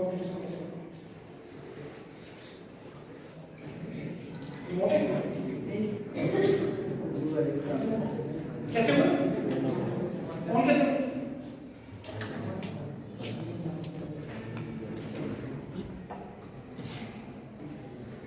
ठीक है, तो ऐसी बहुत सक्सेस स्टोरीज है। ऐसा एक डेडिकेटेड प्लेलिस्ट बनी हुई है योर पीडीएफ प्लेटफॉर्म पे जिसमें हमने वो सारी सिलेक्शन दिखाई हुई है जिनका हुआ है। उनको सुनो कि कैसे उन्होंने अचीव किया। पर जिस दिन तुम्हें अपनी फाइनल चीज मिल जाती है ना, पीछे कोई नहीं मुड़ के देखता। मतलब मैंने टारगेट लिया सर एसडीपी में जाना है, तो 2 साल में जाओ, 3 साल में जाओ, 4 साल में जाओ, जिस दिन चलेंगे कोई नहीं पूछेगा कि पिछले कितना साल लगा तुम्हें। पूछेगा कोई नहीं पूछने वाला। पूछेगा कोई नहीं पूछेगा। लेकिन वहां तक अच्छी चीज पहुंचने के लिए एफर्ट लगाना पड़ेगा, राइट? हायर स्टडीज की बात कर रहे थे, 3 ऑप्शन तुम्हारे पास। एक एमटेक का प्रोग्राम 2 साल का, एक होता है एमएस का प्रोग्राम 3 साल का प्रोग्राम होता है। इसमें भी 12,400 रुपए पर मंथ का स्कॉलरशिप है। ये स्कॉलरशिप क्यों दे रहे हैं तुम्हें? स्कॉलरशिप दे रहे हैं तुम्हारे अपने सर्वाइवल के लिए, और इससे तुम्हारा खर्चा निकल जाता है। समझ में क्यों? फिर होता है PhD programme, direct PhD, BTech की इमीडिएटली बाद, बीटेक की इमीडिएटली बाद भी तुम पीएचडी कर सकते हो।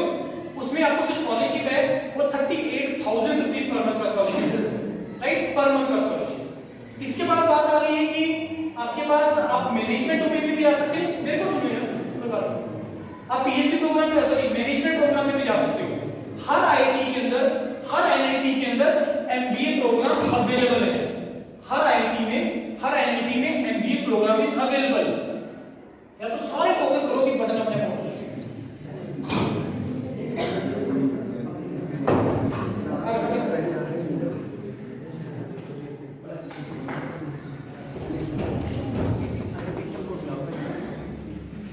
हर आईआईटी के अंदर, हर एनआईटी के अंदर, मेरे को सुनो, हर आईआईटी के अंदर, हर एनआईटी के अंदर एमबीए प्रोग्राम होता है। हर आईआईटी में, हर एनआईटी के अंदर, जहां पे प्लेसमेंट्स आर इक्वली गुड। अब आप चाहते हो सर मेरे को नहीं जाना टेक्निकल डोमेन में, मेरे को मैनेजमेंट डोमेन में जाना है, तो क्या मेरे को कैट लिखना पड़ेगा? नहीं, रिक्वायरमेंट गेट के थ्रू है। हर आईआईटी में, हर एनआईटी में मैनेजमेंट प्रोग्राम इज अवेलेबल। ठीक है बाबा सर? उसके बाद you can also enter into the IIMs, Indian institute of management में भी आप एंटर कर सकते हो through this only single exam, that is the GATE exam. कौन सा प्रोग्राम होता है वो? That programme is called the FPM programme, fellowship programme in management, FPM programme, जहां पे स्कॉलरशिप 25,000 से 35,000 पे पर मंथ का स्कॉलरशिप है। जिसका भी सीजीपीए, यहां पे कितने लोग हैं जिनका सीजीपीए जनरल कैटेगरी या वैसे ही 7.5 प्लस चल रहा है? 7.5 प्लस सीजीपीए, गेट मेयर क्वालिफाई करने पे you will surely get a call from the IIT, IIM, NIT, हर जगह से तुम्हें कॉल आएगा। गेट मेयर क्वालिफाई। शायद अगर 5-6 साल पीछे चलते ना, मैं ये बात बोल ना पाता, क्योंकि उसमें बहुत कंपटीशन था। अब नहीं है, वो सिचुएशन बहुत चेंज हो गई है। योर पीडीएफ चैनल देखना, उसमें देखना कि क्या चीजें चलती है, कैसे होता है, राइट? आगे बात समझ में?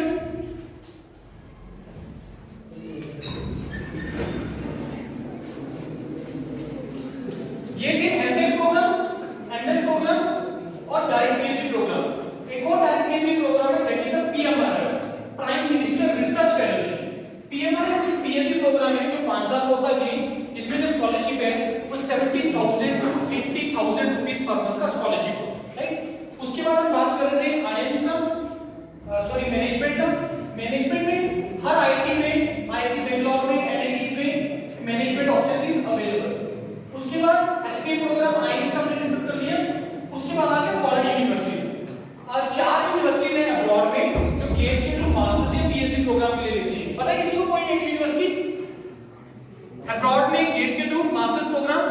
गेट के थ्रू नहीं, 4 यूनिवर्सिटीज है। First one is NTU, Nanyang Technical University Singapore, National University of Singapore, RWTH Germany, Technical University of Munich. ये 4 यूनिवर्सिटीज हैं जो फॉरेन में गेट के थ्रू मास्टर प्रोग्राम देते हैं। अब जो भी अब्रॉड जाना चाहता है, मैं 3-4 स्टेटमेंट दे रहा हूं, उसको दिमाग में रखना। जब भी तुम टारगेट करोगे जॉब अब्रॉड जाना, तो मैं तो बोलूंगा अब्रॉड जाना चाहिए हायर स्टडी के लिए, specially for the PhD programme जिसमें हमारा खर्चा कुछ नहीं होता, 1.5-2 लाख रुपए से ज्यादा खर्चा नहीं है।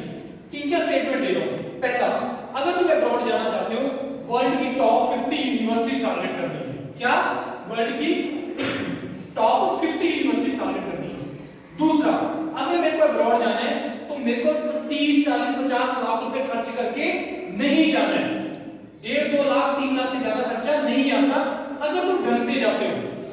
लेकिन हम लोग क्या करते हैं, एजेंट के पास जाते हैं जिसको हम बोलते हैं मेरे को कनाडा जाना है। हम उसको ये नहीं बोलते मेरे को वर्ल्ड की टॉप 50 यूनिवर्सिटी में जाना है, दिलवा देंगे एडमिशन, वो बोलेगा। समझिए। तीसरा, अगर मेरे को अब्रॉड जाना है तो go as a technocrat, don't go as a labourer. एक लेबरर के तौर पर मत जाना है अब्रॉड, अगर जाना है तो एक टेक्नोक्रेट के तौर पे जाना। टेक्नोक्रेट को समझते हो? All are technocrats. इंजीनियरिंग करने को टेक्नोक्रेट्स बोलते हैं क्योंकि टेक्नोलॉजी से खेलते हो तुम लोग। अभी नहीं खेले, मास्टर्स में जाके खेलोगे। जब तुम किसी प्रोजेक्ट पे तो काम करोगे, जब तुम किसी ऐसे टॉपिक पे काम करोगे जो सोसाइटी की प्रॉब्लम है, और जब तुम सोसाइटी की प्रॉब्लम को सॉल्व करोगे जिसका एडवांटेज हर किसी को होता है, कंट्री को भी एडवांटेज है, प्रोफेसर को भी है, कॉलेज को भी है, आपको भी है, इंडस्ट्री को भी है, हर किसी को उसका एडवांटेज है। समझ में आ रही बात? नहीं आ रही है? तो ये होता है अगर आपको अब्रॉड जाना है। उसके बाद अगर मेरे को अब्रॉड जाना है तो उसका बेस्ट वे पता है क्या है जाने का? Do masters from India. India से मास्टर्स करो और पीएचडी के लिए अब्रॉड चले जाओ। और अगर तुम मास्टर्स के लिए जाना चाहते हो, don't choose this USA Canada, क्योंकि इसमें बहुत खर्चा होता है। यूरोप चले जाओ जहां पे बहुत सारी कंट्रीज ऐसी है जहां पे आपकी ट्यूशन फीस फ्री है, रहने रुकने का खर्चा होता है, राइट? पब्लिक यूनिवर्सिटी बोलते हैं उनको, वहां पे ट्यूशन फीस नहीं होती है, एजुकेशन फ्री होती है उनमें, राइट? तो ये टारगेट करना इस तरीके से। उसके बाद देखो 2-3 क्वेश्चन है, मैं आपको इकट्ठे उसका आंसर करूंगा। देखो 2 गेट के एग्जाम देने चाहिए कि नहीं देने चाहिए? बेनिफिट्स 3rd ईयर में गेट का एग्जाम देने में। उसके बाद हाई स्टडीज क्यों करनी, मैं आपको इसका आंसर कर चुका हूं। अब ये एक स्लाइड है, विजिबल है नहीं ना?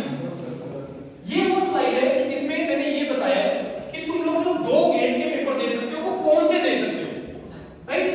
2 गेट पेपर दे सकते हो कौन से? मैं बोल बोल के बताता हूं जो ब्रांचेस के बच्चे यहां पे बैठे हैं। सबसे पहले यहां पे है कंप्यूटर साइंस। कंप्यूटर साइंस में जो सेकंड ऑप्शन बनता है गेट का, कौन सा है?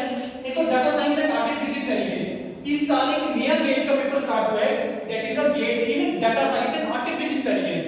देखो डाटा साइंस और एआई, पहली चीज ये दिमाग में रखना, ये कंप्यूटर साइंस की डोमेन नहीं है। क्योंकि जब भी मैं डाटा साइंस और एआई की बात करता हूं तो कंप्यूटर साइंस के अलावा जितने नॉन सीएस कैंडिडेट बैठे होते हैं वो कान बंद कर लेते हैं, ये तो कंप्यूटर साइंस की बात हो रही है। ऐसा नहीं है। ये जरूर है कि उसमें कंप्यूटर साइंस स्टूडेंट को एडवांटेज मिलता है, नो डाउट अबाउट दैट, लेकिन ये एक इंटरडिसिप्लिनरी डोमेन है, ये मैथमेटिक्स की डोमेन है।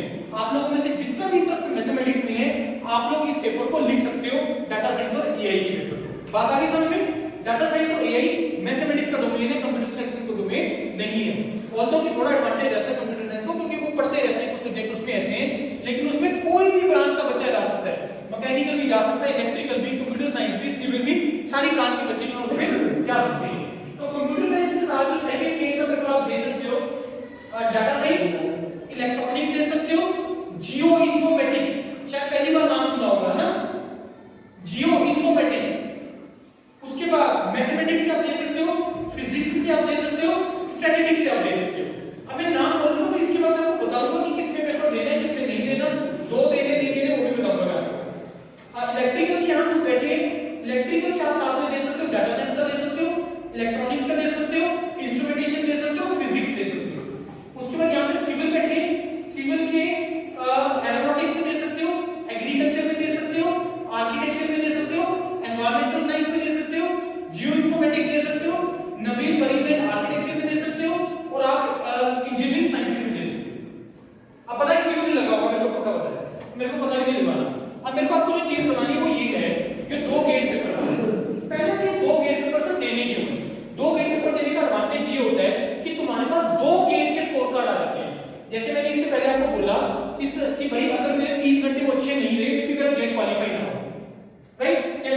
नहीं आया जितना मेरा प्रिपरेशन था, तो तुम्हारे पास एक सेकंड चांस हो जाता है उसी साल के अंदर। बात आ गई समझ में? सर हेड लाना ना, मैं जीत जाता गेम, एक चांस है, हेड नहीं आया, सर एक और चांस है, हेड लाने की प्रोबेबिलिटी बढ़ गई क्या कम होगी? बढ़ गई। ये कुछ उस तरीके है। तो तुम्हारे पास 2 गेट के स्कोर कार्ड हो जाते हैं, जिससे तुम उसको अलग अलग कहां पे यूज करना है, कैसे यूज करना है, वो तुम्हारे ऊपर होता है, या हम लोग उस पे गाइड करते हैं कि किस कोर्स से तुम्हें कहां पे यूज करना है। पहला चीज। दूसरा, 2 गेट पेपर देने में ऑब्वियसली जो सिलेबस है वो कुछ मैच करता है दोनों गेट पेपर का, कुछ डिफरेंट भी होता है, राइट? वो चीज रहेगा। तीसरा, अगर आप लोग पब्लिक सेक्टर टारगेट कर रहे हो या गवर्नमेंट जॉब टारगेट कर रहे हो, तो आपको जो गेट का पेपर देना है वो आपने अपनी ब्रांच में ही देना है। ध्यान से सुनना, क्योंकि बाद में पता नहीं चलता है। अगर मेरे को सर पब्लिक सेक्टर में टारगेट कर रहा हूं या मैं गवर्नमेंट जॉब टारगेट कर रहा हूं, तो मेरे को जो गेट का पेपर देना है वो अपनी ब्रांच में देना है, क्योंकि अदरवाइज बाद में एलिजिबिलिटी मीट नहीं करता। देने को तो तुम गेट का पेपर किसी मर्जी ब्रांच में दे दो, लेकिन प्रॉब्लम आती है जब तुम अप्लाई करते रहते हो एलिजिबिलिटी के अंदर, क्योंकि जो पब्लिक सेक्टर बोलेगा कि आपका बीटेक इस ब्रांच में होना चाहिए और उसके रिस्पेक्ट में आपका गेट है इस ब्रांच में होना चाहिए, और वो सेम होना चाहिए। मेजॉरिटी पीएससी, मेजॉरिटी के सारे पीएससी। सर मेरा बीटेक इलेक्ट्रिकल में है, मेरा इंस्ट्रूमेंटेशन में सर 2 रैंक आया है, सर कौन सा पब्लिक सेक्टर है? कोई। तो सर फायदा क्या लिखने का? उसको लिखने का फायदा होता है हायर स्टडीज। सर मैं कंप्यूटर साइंस से हूं, मैं सिविल से हूं, मैं मैकेनिकल से हूं, मैं इलेक्ट्रिकल से हूं, सर मेरे को नहीं जाना अपनी कोर डोमेन में, मेरे को डाटा साइंस पे ही जाना है, मेरे को नहीं पढ़ने से अपने कोर सब्जेक्ट, तो ओनली डाटा साइंस और एक ही पेपर दो। समझ लो बात समझ में आ रही है क्या आ रही है? सर मेरे को मेरा बीटेक इलेक्ट्रिकल में है, मेरे को sir power system machine, electrical machine, इसमें कोई मेरे को इंटरेस्ट नहीं है, मेरे को सर जाना है कम्युनिकेशन में, मेरे को सर जाना है सिग्नल प्रोसेसिंग में, मेरे को सर जाना है कंट्रोल सिस्टम में, मेरे को वीएलएसआई में, मेरे को सेमीकंडक्टर डिवाइसेस में, मेरे को गेट इलेक्ट्रिकल पेपर लिखने का कोई रिक्वायरमेंट नहीं है। मैं या गेट का पेपर दूंगा इलेक्ट्रॉनिक्स से, या मैं गेट का पेपर दूंगा इंस्ट्रूमेंटेशन से। बात आ रही है समझ में नहीं आ रही? तो ये किस बेस पे डिसाइड करना है कि अगर एक पेपर देना है तो कौन सा देना है, वो इसके बेस पे डिसाइड करना है कि तुमने जो हायर स्टडीज डोमेन में आगे जाना है वो किस डोमेन में जाना है। क्योंकि जो सेकंड पेपर जो मैंने आपको बताया ना, इनमें सभी में सिलेबस और आपकी ब्रांच से सिलेबस उसका कमी होता है। समझ गई बात? समझ गई? 2 गेट पेपर देने के एडवांटेज समझ गई? 3 थर्ड ईयर में गेट पेपर देने का एडवांटेज क्या है? थर्ड ईयर में गेट पेपर का एडवांटेज ये है, जो लोग यहाँ पे सेकंड ईयर में बैठे हैं, फर्स्ट ईयर में बैठे हैं, तैयारी करना स्टार्ट करो। थर्ड ईयर में गेट पेपर देने का एडवांटेज ये है, वही जो मैंने पॉइंट वाली बात। फाइनल ईयर में दे दो 2 चांस है, थर्ड ईयर में भी 2 चांस, 4 चांस हो गए। सिंपल। तो तुम्हारे पास उस 4 में से जो बेस्ट आएगा ऑब्वियसली तुम उसको यूज करो, तुम्हारे पास चांस बढ़ गई। तुमने सेकंड ईयर थर्ड ईयर 2 साल मेहनत की, अच्छा स्कोर लिया है, लेकिन फाइनल ईयर में अच्छा स्कोर ना आ हो भी सकता है। दोनों केसेस हैं। समझ में आ रही है मेरी बात? अच्छा एक और मैं आपको एक और चीज बता रहा हूं कि अगर तुमने थर्ड ईयर से पेपर देना है ना, तो एक पेपर देना, दोनों मत देना थर्ड ईयर में। एक चीज मैं और बता रहा हूं, और मेन ब्रांच से पेपर मत देना, सेकंड पेपर से पेपर देना। अच्छा 2 पेपर देना कंपल्सरी नहीं है, तुम एक पेपर दे सकते हो, बीइंग इलेक्ट्रिकल तो मैकेनिकल से भी दे सकते हो, कोई इशू नहीं है, लेकिन ये एलिजिबिलिटी में प्रॉब्लम आती है। तो अगर तुमने थर्ड ईयर में मेन पेपर देना है तो थर्ड ईयर में दो, तुम अपना सेकंड पेपर, मेन पेपर मत दो, क्योंकि मेन पेपर में सब्जेक्ट्स ज्यादा होते हैं, जो सेकंड पेपर है उसमें सब्जेक्ट्स कम होते हैं, और तुम कॉलेज के साथ इजीली मैनेज कर सकते हो। और बिलीव भी यहाँ पे टीचर्स भी यहाँ बैठे हैं, आप भी ये इस चीज का विश्वास करोगे कि जो आपके कॉलेज का है कोई डिफिकल्ट टास्क नहीं है। हर कोई एक आध पहली बैठ के पढ़ता है, पढ़ते हो ना पूरा, तो करते क्या हो यार तुम पूरा साल, उस टाइम का बेनिफिट उठाओ, मौज मस्ती भी करो, सब कुछ करो, लेकिन अपनी लाइफ के डेली 3-4 घंटे दो अपनी लाइफ को, और हर कोई कर सकता है। स्ट्रेटेजी बता रहा हूं, अगला point, first year second year third year strategy क्या है सर? पढ़े कैसे? बड़ा सिंपल सा है, जो से सब्जेक्ट्स तुम्हें कॉलेज में चल रहे हैं साथ में, उस सब्जेक्ट्स को ढंग से पढ़ो। ढंग से पढ़ने का मतलब है कि उसको क्रैक करके मत करो, रट्टा मत लगाओ, उसको समझ के करो, और उस सब्जेक्ट के प्रीवियस ईयर पेपर लगाने स्टार्ट करो, previous year question. This is the only and the simple strategy I can give, कि जो तुम्हारे कॉलेज में सब्जेक्ट चल रहा है, सेकंड ईयर में हो, नेटवर्क थ्योरी पढ़ रहे हो, कंट्रोल सिस्टम पढ़ रहे हो, तो नेटवर्क कंट्रोल को ढंग से पढ़ो और उसके प्रीवियस ईयर पेपर लगाना स्टार्ट करो। बड़ा सिंपल सा स्ट्रेटजी। टाइम डिवाइड करो, टाइम, सर किस टाइम पढ़े? टाइम तो होता ही नहीं है, मेरे को अभी काउंट करते हैं 24 घंटे, 8 घंटे सोने के निकाल दिए। कॉलेज का क्या टाइम होता है? 9 से, ये तो कॉलेज का टाइम है, तुम लोग कितने 5 नहीं करना, चलो 9 से 5 8 घंटे हो गए, 8 और 8 16 घंटे, 16 घंटे हो गए, 4 घंटे और निकाल दो, आना जाना खाना पीना मौज मस्ती करनी सब कुछ, पीछे 4 घंटे बच गए। 4 घंटे तो निकाल सकते हो नहीं निकाल सकते हो, निकाल सकते हो नहीं निकाल सकते हो। फर्स्ट ईयर सेकंड ईयर है तो तुम लोग 2 घंटे भी सफिशिएंट है, थर्ड ईयर फाइनल ईयर है 4 घंटे मोर देन सफिशिएंट। और मेरे को सारे सब्जेक्ट्स नहीं करने हैं, अगेन मैं बोल रहा हूं मेरे को 70 नंबर का 60-70 नंबर का तैयार करो, सारे सब्जेक्ट करने का कोई रिक्वायरमेंट नहीं है, लेकिन जो तुम 60-70 नंबर का कर रहे हो उसको ढंग से करो। Mathematics, quantitative aptitude, reasoning, English, ये 30 नंबर का पेपर आता है। इस 30 नंबर में से टारगेट करो कि मेरे को 20 प्लस नंबर लेके आने हैं किसी भी हालत में, और बहुत इजीली आप ला सकते हो। फिर पीछे पीछे बचा तो टेक्निकल पार्ट 70 नंबर का, उस 70 में से मेरे को पढ़ने से 30-35 नंबर का, उसमें से 20 नंबर ले आओ, 20 नंबर यहां से ले, 20-25 नंबर क्वांट ऐसे में से ले, 40 प्लस नंबर बनते हैं। और 40 प्लस नंबर अगर तुम गेट में ले आते हो तुम्हारा करियर ऑप्शन ओपन हो जाता है 40 प्लस नंबर से। विश्वास कर पा रहे हो मेरी बात का? कर पा रहे हो बात विश्वास कि 40 नंबर से करियर ओपन हो जाएगा? नहीं कर पा रहे हो? क्यों नहीं कर पा रहे हो? पता है क्यों नहीं कर पा रहे हो? ये क्यों करोगे? वो इसलिए करोगे बिकॉज जो मैं आपको प्लेटफॉर्म की बात कर रहा हूं ये हम लोग इसी चीज से डील करते हैं। जितना भी स्टूडेंट मास्टर्स के लिए, पीएचडी के लिए, आईआईटीज, एनआईटीज में जाता है, एक बच्चा वो यूरोपीडिया से ही चैनलाइज होके जाता है, क्योंकि और कोई प्लेटफॉर्म ही नहीं है गाइड करने वाला। सर मेरे 40 नंबर आ गए, मेरा 8 सीजीपी है, मेरा सर जनरल कैटेगरी है, मैं कहां अप्लाई करूं? सर मेरे को पता नहीं लग रहा। सर मैंने लास्ट ईयर के कट ऑफ देखे उसके बेस पे तो मेरे को कुछ भी नहीं मिल रहा। 30 मेयर गेट क्वालीफाई करने वाला बच्चा भी आईआईटी में बैठा है। मैंने आपको बोला था 1000 प्लस ऑप्शंस हैं, तुम्हें सिर्फ आईआईटी में एंटर करना है, किसी भी डोमेन में एंटर कर जाओ, कोई मैटर नहीं करेगा। बात आ रही है? समझ नहीं आ रही है? तो तुम्हें सिर्फ एंट्री चाहिए, ब्रांड वैल्यू चाहिए, ब्रांडिंग चाहिए तुम्हें, बाकी तुम अपने कर लोगे वहां पे, तुम सियाने हो वहां जाके, क्योंकि वहां पे जाके तो तुम्हें इकोसिस्टम मिलेगा ना। कुछ सोच के कुछ और एंटर किया था, एग्जिट कुछ और सोच के कर रहे हो।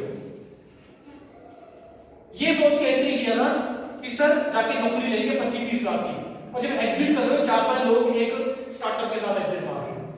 क्योंकि जो आईआईटीज हैं वो एम्प्लॉइज क्रिएट करने के लिए नहीं है, आईआईटीज एम्प्लॉयर क्रिएट करने के लिए है। आईआईटीज का जो इकोसिस्टम है वो एम्प्लॉयर क्रिएट करने के लिए है, एम्प्लॉइज क्रिएट करने के लिए नहीं है। समझते हो इस लाइन का मतलब? नौकरियां देने के लिए है, बिजनेस क्रिएट करने के लिए है। समझ में आ रही है? ऊपर से निकल रही बात, ये नहीं है, ऊपर से निकल रही। तो ये एडवांटेज है। मैं भी शायद आप लोग फील ना कर पाओ, मैं इतने कॉन्फिडेंस से या इतनी गट फीलिंग से क्यों बोल पा रहा हूं पता है? क्योंकि हम लोग ये चीज देखते हैं और फील करते हैं, क्योंकि वो सारे बच्चे हमारे हाथों से निकलते हैं, सारे के सारे, सबके सब। इसी गट फीलिंग से मैं बोल रहा हूं, लेके आओ 35-40 नंबर, आईआईटी हम लोग जाएंगे और बड़े इजीली हो जाएंगे। समझ में आ गई बात?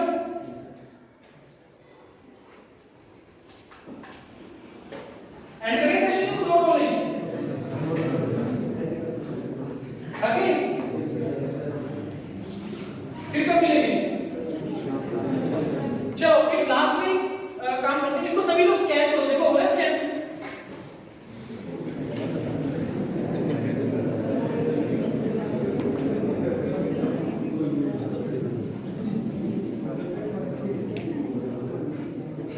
हो रहा है तो लास्ट में इसको थोड़ा बहुत दूर कर दो।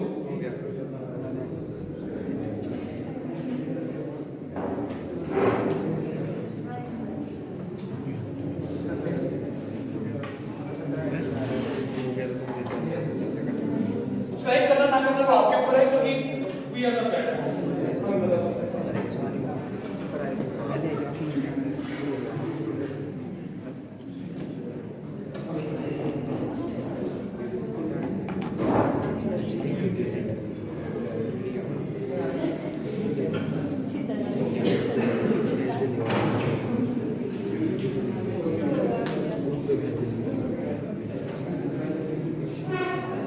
इसको आराम से घर जाके देखना, अभी कुछ नहीं करना है, इसको आराम से घर जाके देखना।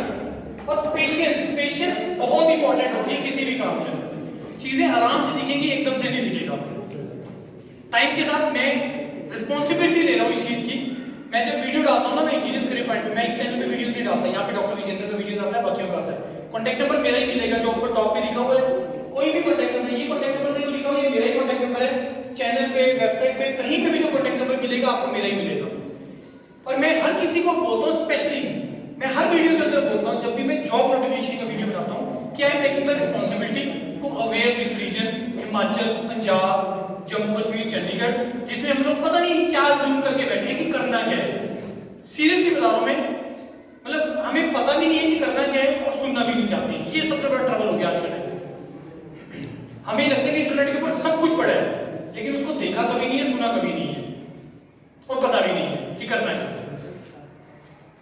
टारगेट लो कि अगले 2-4 साल के अंदर, यहाँ फर्स्ट ईयर भी है, सेकेंड ईयर भी है, थर्ड ईयर भी है, फाइनल ईयर भी है, डिप्लोमा भी है। टारगेट लो अगले 2 से लेके 4 साल के अंदर आप लोगों में से कम 10 लोगों का आपका कॉलेज बाहर फोटो लगाए बड़ा करके कि यहां से ये स्टूडेंट आईआईटी चला गया, वहां इतने लाख का पैकेज, यहां से ये स्टूडेंट इसरो चला गया, यहां से ये स्टूडेंट यहां चला गया। Believe me, you would be the role models for your juniors. किसी को तो स्टार्ट करना पड़ेगा, प्रोसेस नहीं करना पड़ेगा। आप लोग किसको फॉलो करोगे? आप चेक करते होगे यार इस कॉलेज का सीनियर कहां पे है, वो तुम्हारे लिए रोल मॉडल है, इमीडिएट। तो तुम लोग क्यों नहीं रोल मॉडल बन सकते किसी और के लिए? बन सकते नहीं बन सकते हो? बन सकते हो नहीं? अब अगला क्वेश्चन, बनना चाहते हो कि नहीं बनना चाहते हो? एग्जांपल सेट करो यार, मतलब निकलो इस रीजन से बाहर निकलो। मैं तो पंजाब को बोलता हूं बाहर निकलो, क्योंकि जितना तुम बाहर निकलोगे उतना तुम ग्रो करोगे। एक जगह बैठ के नहीं मिलती है ग्रोथ। अगर मैं कहीं बैठा रहूंगा चंडीगढ़ बैठा हुआ कि आ जाएंगे, जिसने आना होगा आ जाएंगे, कोई बात नहीं, कोई फर्क नहीं पड़ता। मैं भी शायद वो ग्रोथ उतना ना हो पाए जब तक मैं आप लोगों को बीच में एंटर नहीं कर पाऊंगा। और फिर सबसे इंपॉर्टेंट है, शुरू में मैंने आपको बोला कि गेट के साथ क्यों नहीं भरा, क्योंकि आपको पता ही नहीं था कि उसके बेनिफिट क्या है। अब लेकिन आप पूरे अपने दावे के साथ अपने आप को क्वेश्चन कर सकते हो, यार बेनिफिट तो है, अब करना ना करना देखो तुम्हारी मर्जी है। अब तुम्हें अवेयरनेस है, अब तुम्हें पता लग गया इसके एडवांटेजेस क्या है, लगी ना पता? अब करना ना करना देखो वो तुम्हारी मर्जी है, ये तुम्हारे ऊपर। अब लास्ट में एक चीज और मैं आपको यहाँ पे ऐड कर रहा हूँ कि अब जो भी चीजें आपको इस पूरी प्रेजेंटेशन में अच्छा लगा उसको जाके अपनी कॉपी में लिख लेना और उसको डेली देखना, डेली उसको पढ़ना है, क्योंकि वो एक ऐसी चीज है जिससे तुम्हें याद आता रहेगा या तुम्हें कुछ करना है अपने लिए। कुछ भी लिख लेना और सिर्फ अपने आप को दिखाना है, किसी और को मत दिखाना। और जो आज डिस्कशन हुए इससे तुम कंक्लूजन जो कर रहे हो उसको किसी से डिस्कस मत करना, खास करके अपने पेरेंट्स से, अपने फ्रेंड से। रीजन, क्योंकि वो एक आप अपने ऊपर प्रेशर क्रिएट कर लोगे। घर जाके क्या बताओगे ना अपने पेरेंट्स को कि आज तो घर पर आया था कॉलेज के अंदर, पता नहीं क्या बोल के गया, समझ तो लगा नहीं, पर एक बात मेरे को जरूर अच्छी लगी, ये बात मैं ये करना चाहता हूँ, ये चाहती हूँ। क्योंकि अगर वो ना हुआ ना तो तुम्हारे ऊपर प्रेशर आएगा, जिस दिन हो जाएगा पूरी दुनिया को पता चल जाएगा, तुम्हें किसी को बताने की जरूरत ही नहीं पड़ेगी। बात आ रही है, समझ में नहीं आ रही है? तो टारगेट ये लेके चलो कि भाई मेरे को जिस दिन अचीव कर दिया मैंने उस दिन बताना। समझ में आई बात?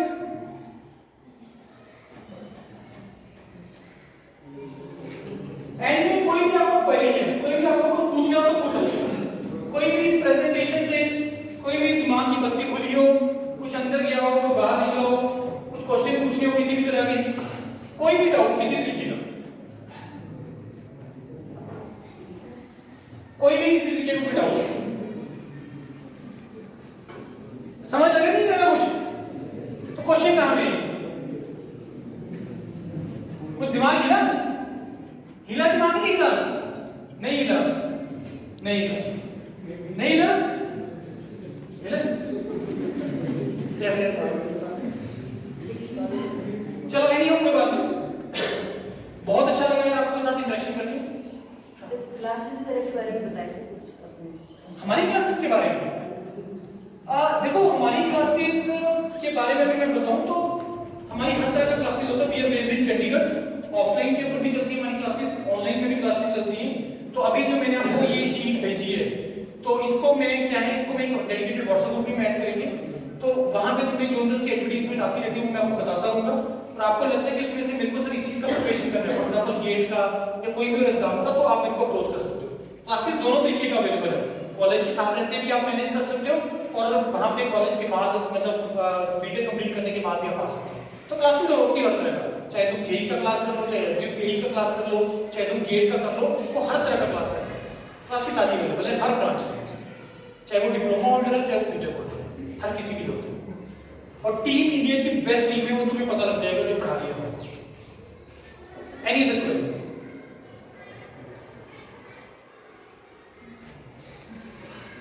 हाजिर जवाब है। चलो, बहुत अच्छा लगा यार आपके साथ इंटरेक्शन करके, बहुत मजा आया, बहुत अच्छे से सुना और उम्मीद करता हूँ कि जो भी मैंने आपको बताई है चीजें कुछ ना कुछ इम्पैक्ट जरूर आएगा, जिससे आपको एज ए इंडिविजुअल और आपके कॉलेज को भी आप उस चीज का एडवांटेज ले लो। क्योंकि जब तक आपका फोटो नहीं लगेगा, मे भी शायद उसका बेनिफिट होगा और आपका कॉलेज दिखाए कि यस देखो यहाँ से हमारा ग्रेजुएट यहाँ पहुंच गया, उसका रीजन को भी फायदा होता है कि तो वेव चलती है, वेव चलती है ना। मान लो किसी जगह से कोई आईएएस बन गया, कोई छोटी सी जगह से, वो एक उसके लिए इंस्पिरेशन बन जाती है, उनके लिए रोल मॉडल बन जाती है, उनको देख के और भी करना स्टार्ट करते हैं। अपॉर्चुनिटीज बहुत हैं, सीटें खाली जा रही हैं, आईटीज के अंदर भी, जॉब्स के अंदर भी। अभी आपको डिसाइड करना है आपको उसमें से कहां पे अचीव करना है, राइट?